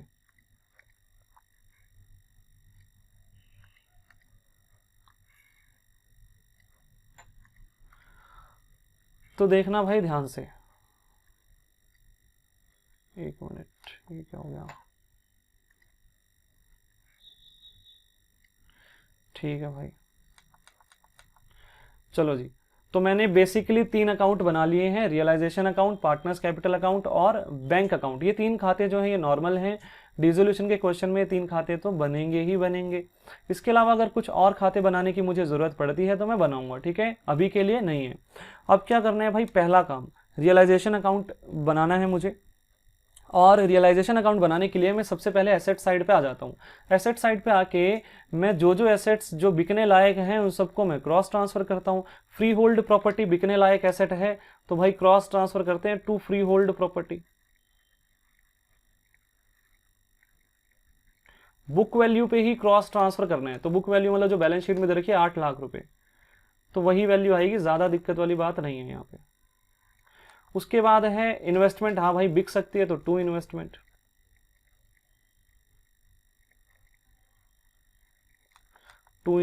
कितना, 2 लाख रुपए। उसके बाद डेटर्स भी बिक सकते हैं, टू डेटर्स, 1 लाख रुपए। उसके बाद स्टॉक भी बिक सकता है भाई, स्टॉक की वैल्यू क्या है, 1.5 लाख रुपए, तो टू स्टॉक, 1.5 लाख रुपए। उसके बाद लोन टू वाई, भाई वाई को पैसे, वाई से पैसे लेने, ठीक है, वाई से पैसे लेने, पार्टनर से पैसे लेने, पार्टनर से पैसे लेने। मैंने आपको क्या बताया था, इसको कहां ट्रांसफर करने हैं, पार्टनर्स कैपिटल अकाउंट में। देखो मैं आपको पढ़ा देता हूं एक बार, loan to partner, loan to partner, partner को जो हमने लोन दे रखा है, ये देखो भाई यहां पे, एक मिनट, ये 4th पॉइंट पे आपको दिख रहा होगा, loan to partner is transfer to partners capital account, ठीक है। 4th पॉइंट जो है ये वाला, ठीक है, loan to partner is transfer to capital account, capital account में ट्रांसफर किया जाएगा, साथ के साथ कर देते हैं, ठीक है, बाद में पता नहीं याद रहे ना रहे, तो मैं आपको साथ के साथ, लोन टू वाई जो है ना ये कैपिटल अकाउंट में क्रॉस ट्रांसफर होता है भाई, तो यहां पे कर देते हैं क्रॉस ट्रांसफर इसको, to loan to Y, Y के खाते में चला जाएगा। कितना अमाउंट था उसका, तो लोन टू वाई का 1 लाख रुपया था, तो वाई के अकाउंट में 1 लाख आ जाएगा, तो वाई के अकाउंट में ट्रांसफर हो गया ये, ठीक है। उसके बाद कैश अकाउंट का बैलेंस, कैश या बैंक अकाउंट का बैलेंस, ये भाई कैश या बैंक अकाउंट का बैलेंस जो है ये कैश या बैंक अकाउंट में चला जाएगा, ओपनिंग बैलेंस है, तो बैंक अकाउंट में यहाँ पे टू बैलेंस बीडी के नाम से आएगा या बाय बैलेंस बीडी के नाम से आएगा, तो भाई टू बैलेंस बीडी के नाम से आएगा। क्यों आ रहा है डेबिट साइड पे, क्योंकि भाई एसेट है ना, एसेट्स डेबिट नेचर के होते हैं, याद है ना सबको, लाइबिलिटीज क्रेडिट नेचर के होती है, लाइबिलिटीज का ओपनिंग बैलेंस क्रेडिट साइड पे आता है, एसेट्स डेबिट नेचर के होते हैं, एसेट्स का ओपनिंग बैलेंस डेबिट साइड पे आता है। तो ये सारा काम हो गया, मैंने एसेट साइड की जो चीजें जहां जहां जानी चाहिए थी वहां वहां डाल दिए, कोई दिक्कत वाली बात नहीं है। अब बढ़ते हैं आगे लाइबिलिटीज साइड पे। सबसे पहले कैपिटल्स दिए ना, तो ओपनिंग कैपिटल है भाई, सीधा सीधा कैपिटल अकाउंट में बाय बैलेंस बीडी, लाइबिलिटीज का ओपनिंग बैलेंस क्रेडिट साइड पे आता है, बात समझ में आ रही है। तो भाई कितना कितना अमाउंट है, 5, 5 और 3, तो देख लो भाई ध्यान से, 5 लाख, 5 लाख और 3 लाख, तो भाई ये भी कर दिया। उसके बाद क्रेडिटर्स का बैलेंस है, आउटसाइडर्स लाइबिलिटी जो होगी वो रियलाइजेशन अकाउंट में क्रॉस ट्रांसफर होगी, तो by creditors account, outsiders liability कितना है 2 लाख रुपए। और accumulated profit and losses, fictitious reserves वगैरह जो हैं वो पार्टनर्स कैपिटल अकाउंट में ट्रांसफर होते हैं, मैंने बताया था रियलाइजेशन अकाउंट में नहीं जाएंगे, बिकने लायक चीज थोड़ी ना कोई, प्रॉफिट का पार्ट है, ठीक है। तो 1.5 लाख रुपए ये जो है ये पार्टनर्स कैपिटल अकाउंट में क्रॉस ट्रांसफर होंगे by profit and loss account. आप लोग एब्रीवेशन यूज मत करना, ठीक है। तो इस 1.5 लाख को मैं पार्टनर्स में बांटूंगा उनकी प्रॉफिट शेयरिंग रेशियो में। तो क्वेश्चन में प्रॉफिट शेयरिंग रेशियो गिवन नहीं है तो इक्वल बांट देंगे, ठीक है, 50-50 हजार। प्रॉफिट शेयरिंग रेशियो नहीं गिवन तो इक्वल मानेंगे ना, तो 1:1:1 50-50 हजार यहां पे मैंने क्रॉस ट्रांसफर कर दिया पार्टनर्स कैपिटल अकाउंट में। तो सबसे पहला काम मैंने क्या किया, बैलेंस शीट उठाई और बैलेंस शीट में से जो चीजें जहां जहां जानी चाहिए थी सारी मैंने पोस्ट कर दी, काम खत्म। दूसरा काम मैं क्या करूंगा, अब मैं जो जो एसेट्स मैंने रियलाइज किए हैं उनकी एंट्री करूंगा। और मुझे कैसे पता चलेगा कौन कौन से एसेट्स मैंने रियलाइज किए हैं, भाई एडजस्टमेंट में दे रखा होगा। तो पढ़ते हैं, यहां पे लिखा हुआ है x took the investment at a value of 1,90,000। X investment लेके जा रहे हैं 1,90,000 में, तो एक्स इन्वेस्टमेंट लेके जा रहे हैं तो एक्स से पैसे लेने हैं ना हमने, हम फर्म है उससे पैसे लेने हैं तो उसको अपना डेटर बनाएंगे, तो एक्स कैपिटल अकाउंट डेबिट और 2 क्या हो जाएगा, 2 इन्वेस्टमेंट नहीं होगा भाई, ध्यान रखना, इन्वेस्टमेंट तो रियलाइजेशन में जा चुकी है ना, तो 2 रियलाइजेशन अकाउंट, ठीक है। तो 2 realisation account, realisation account credit होगा तो क्रेडिट साइड पे पोस्टिंग होगी बाय एक्स कैपिटल अकाउंट। और एक काम करना, ब्रैकेट में यहां पे लिख देना इन्वेस्टमेंट, पता चल जाएगा ना इससे कि भाई इन्वेस्टमेंट ले गया एक्स कितने में, 1,90,000 में। थी कितने की वो इन्वेस्टमेंट, 2 लाख की। अब बच्चे बोलेंगे भैया 10,000 का जो लॉस हुआ उसका क्या करना है, अबे कुछ नहीं करना लॉस का, यहाँ पे 2 लाख लिखा है, यहाँ पे 1,90 लिखा है। अल्टीमेटली जब बैलेंसिंग फिगर निकालूंगा रियलाइजेशन अकाउंट की तो वो लॉस वहां पे बुक हो जाएगा, ठीक है ना। तो ज्यादा दिमाग यहाँ पे नहीं लगाना, सिंपल सीधी सी बात। आगे है कैश रियलाइज्ड वॉज। अब यहाँ पे बता रखा है भाई कैश कौन कौन से एसेट को बेच के मिला, तो उसने बता रखा है फ्री होल्ड प्रॉपर्टी को बेच के 9 लाख मिला, डेटर को बेच के 90,000 मिला, स्टॉक को बेच के 1,40,000 मिला, ये सब बता रखा है। तो एसेट को रियलाइज करने की entry bank account debit to realisation account, ठीक है ना, समझाई थी ना अभी लास्ट क्वेश्चन में। तो बाय बैंक अकाउंट यहां पे पोस्टिंग होगी, बाय बैंक अकाउंट, और सभी के सभी एसेट्स के लिए इकट्ठी एंट्री कर दूंगा मैं यहाँ पे, ठीक है, अलग अलग से नहीं करूंगा ना, ऐसे लिखूंगा बाय बैंक अकाउंट। और सबसे पहले यहाँ पे फ्री होल्ड प्रॉपर्टी की बात की थी तो फ्री होल्ड प्रॉपर्टी लिख दिया। फिर उसने क्या क्या बोला है, free hold property, debtor, stock, ठीक है, डेटर, स्टॉक, कितना कितना अमाउंट है, 9,90,000, 1,40,000, तो भाई आ गया 9,90,000, 1,40,000, ठीक है, ये भी आ गया। उसके बाद वो कह रहा है creditors were paid at a discount of 5%, creditors को हमने 5% डिस्काउंट पे पेमेंट कर दी। 2 लाख रुपए देने थे तो 2 लाख का 5% कितना हुआ, 10,000, मतलब हमने कितने रुपए पे कर दिए, 1,90,000, ठीक है, 2 लाख रुपए देने थे, वो कह रहा है 5% डिस्काउंट पे पेमेंट की है तो मतलब कितने रुपए में पेमेंट किया है, 1,90,000। तो एंट्री क्या होगी, नॉर्मली तो भाई creditors account debit to bank account होती है ना, बट अभी क्रेडिटर्स को तो रियलाइजेशन में ट्रांसफर कर दिया तो क्रेडिटर्स की जगह क्रेडिटर्स नहीं आएगा, क्या आएगा, रियलाइजेशन आएगा। तो realisation account debit to bank account, तो रियलाइजेशन अकाउंट के डेबिट साइड पे पोस्टिंग होगी टू बैंक अकाउंट के नाम से, टू बैंक अकाउंट। और यहां पे कितना आएगा अमाउंट इसका, क्रेडिटर्स का 1,90,000। अब बच्चे यहां पे बोलेंगे भैया देने थे 2 लाख, दिए 1,90,000, 10,000 का फायदा हो गया। भाई फायदा अल्टीमेटली रिकॉर्ड हो जाएगा, यहाँ 2 लाख लिखा हुआ है, यहाँ 1,90 लिखा हुआ है, 10,000 भाई बच रहा है ना, देखो क्रेडिट बैलेंस, तो अपने आप ही वो रिकॉर्ड हो जाएगा, उसको ज्यादा हमें नहीं सोचना, ठीक है। प्रॉफिट या लॉस निकालने के लिए तो ये खाता बनाया जा रहा है, तो इंडिविजुअली हर एसेट के बारे में नहीं सोचा जाएगा। आगे है एक्सपेंसेस, रियलाइजेशन एक्सपेंसेस वर 20,000, रियलाइजेशन के खर्चे हो गए 20,000 के, मतलब ये जो प्रोसेस किया जा रहा है फर्म को डिसॉल्व करने का, इसका खर्चा हो गया 20,000, तो ये कौन उठाएगा, फर्म उठाएगी ना, कुछ नहीं बोला हुआ क्वेश्चन में, ये खर्चा कौन उठाएगा, फर्म उठाएगी। तो एंट्री क्या होगी, realisation account debit to bank account. भाई सुनना ध्यान से, रियलाइजेशन अकाउंट डेबिट क्यों हो रहा है, क्योंकि लॉस हो गया, ठीक है, 20,000 का फालतू का खर्चा हो गया हमारा। टू बैंक अकाउंट क्यों हुआ, क्योंकि पैसा जा रहा है, ठीक है।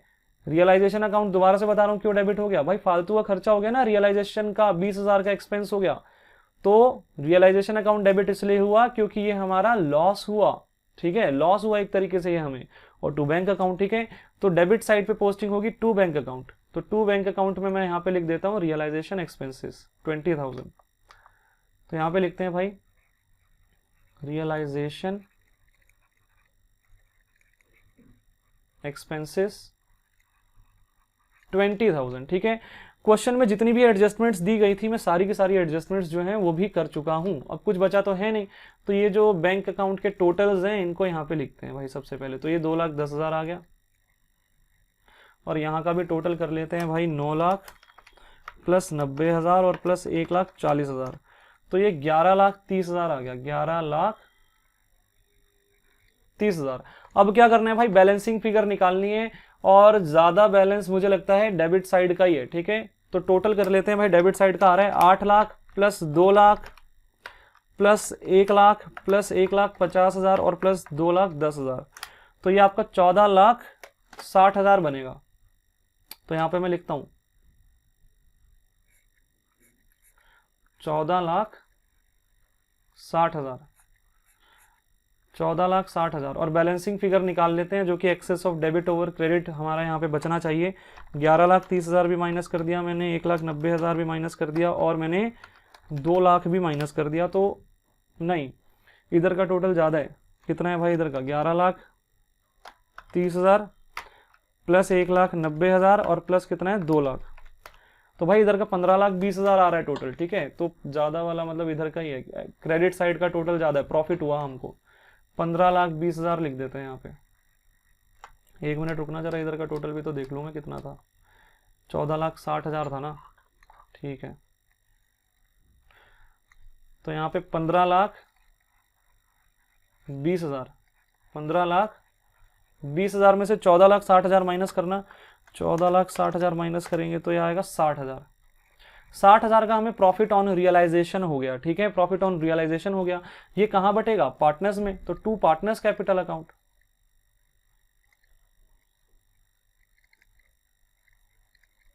To partners capital account XYZ। और प्रॉफिट शेयरिंग रेशियो क्वेश्चन में गिवन नहीं थी, तो इसलिए इक्वल बांट देंगे 60,000 को। तो कितना कितना आ जाएगा, 20,000 यहां पे आ जाएगा, 20,000। ठीक है, ये सारा काम हो गया। अब देखो रियलाइजेशन अकाउंट तो बन गया। अब क्या करना है भाई, रियलाइजेशन अकाउंट में जो जो एंट्री, ध्यान से सुनना, रियलाइजेशन अकाउंट में जो जो एंट्री कैपिटल अकाउंट के नाम से है उसको कैपिटल अकाउंट में क्रॉस ट्रांसफर कर देना। तो देखो क्रेडिट साइड पे देखना ध्यान से, एक ही एंट्री है सिर्फ ये रही, एक्स कैपिटल अकाउंट। ठीक है, इसको क्रॉस ट्रांसफर करूंगा डेबिट साइड पे, यहां पे हो जाएगी ये टू रियलाइजेशन अकाउंट। जिस खाते से ट्रांसफर करते हैं उसी खाते का नाम आता है। तो रियलाइजेशन अकाउंट से ट्रांसफर किया, एक्स के खाते में आएगा ना ये अमाउंट, तो और कहीं थोड़ी ना जाएगा। एक्स ये आएगा 1,90,000। ठीक है, एक्स के खाते में आ गया ये। आगे क्रेडिट साइड पे तो और कोई है नहीं। ठीक है, क्रेडिट साइड पे तो कैपिटल अकाउंट के नाम से और कोई है नहीं। डेबिट साइड पे भाई सिर्फ यही है। ठीक है, देखो और कोई तो नहीं है ना, सिर्फ यही है। तो इसको भी क्रॉस ट्रांसफर करते हैं बाय रियलाइजेशन अकाउंट।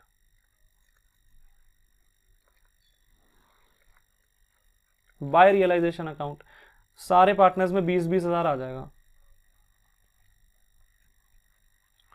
तो रियलाइजेशन अकाउंट में जो जो एंट्रीज कैपिटल अकाउंट के नाम से हुई थी उनको मैंने कैपिटल अकाउंट में क्रॉस ट्रांसफर कर दिया। अगला काम, रियलाइजेशन अकाउंट में जो जो एंट्री बैंक अकाउंट के नाम से हुई है उनको बैंक अकाउंट में क्रॉस ट्रांसफर किया जाएगा। तो देखो यहाँ पे एक ये एंट्री हुई बैंक अकाउंट के नाम से, इसको क्रॉस ट्रांसफर करूंगा, टोटल अमाउंट सीधा लिख दूंगा 2,10,000। अलग अलग से नहीं लिखना, क्रेडिटर्स रियलाइजेशन एक्सपेंसेस ऐसा अलग अलग से नहीं लिखना। ठीक है, सीधा बाय रियलाइजेशन अकाउंट।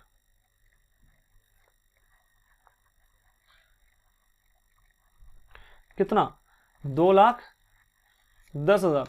और ऐसे ही यहां पे ये वाली एंट्री भी तो हुई है, इसको भी क्रॉस ट्रांसफर करेंगे 11,30,000 टू रियलाइजेशन अकाउंट। जिस खाते से ट्रांसफर करते हैं उस खाते का नाम आता है।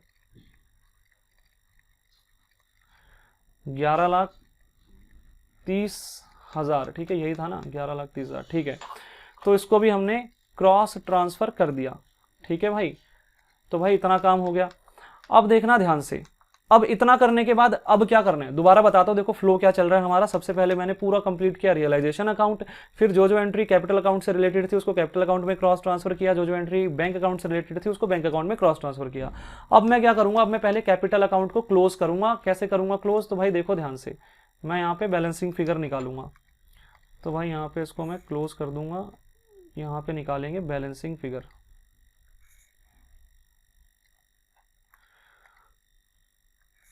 तो 2 मिनट का काम है भाई, क्वेश्चन अपना होने वाला है भाई ये भी, ठीक है। तो देखो अब यहाँ पे ज़्यादा वाला टोटल किस तरफ का है भाई, ज़्यादा वाला टोटल हमारा यहाँ पे क्रेडिट साइड का ही है। देखो 5,50,000 और 20,000, 5,70,000।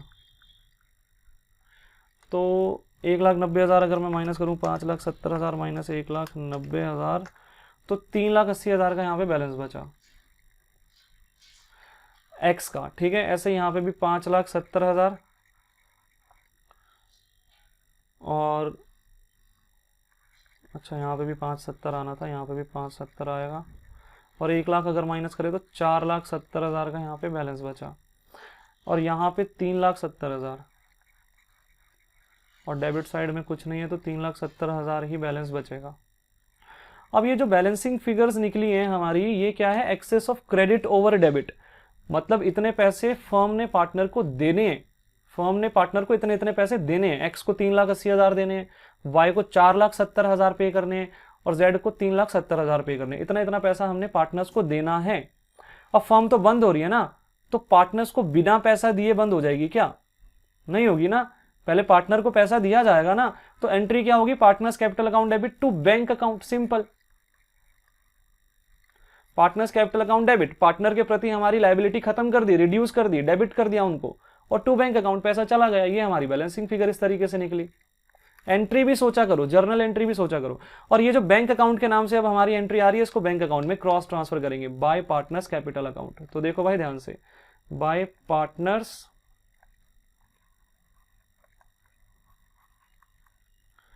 कैपिटल अकाउंट और यहां पे एक्स वाई जेड तीनों के लिए उनका अमाउंट लिख देते हैं। कितना कितना है भाई, 380,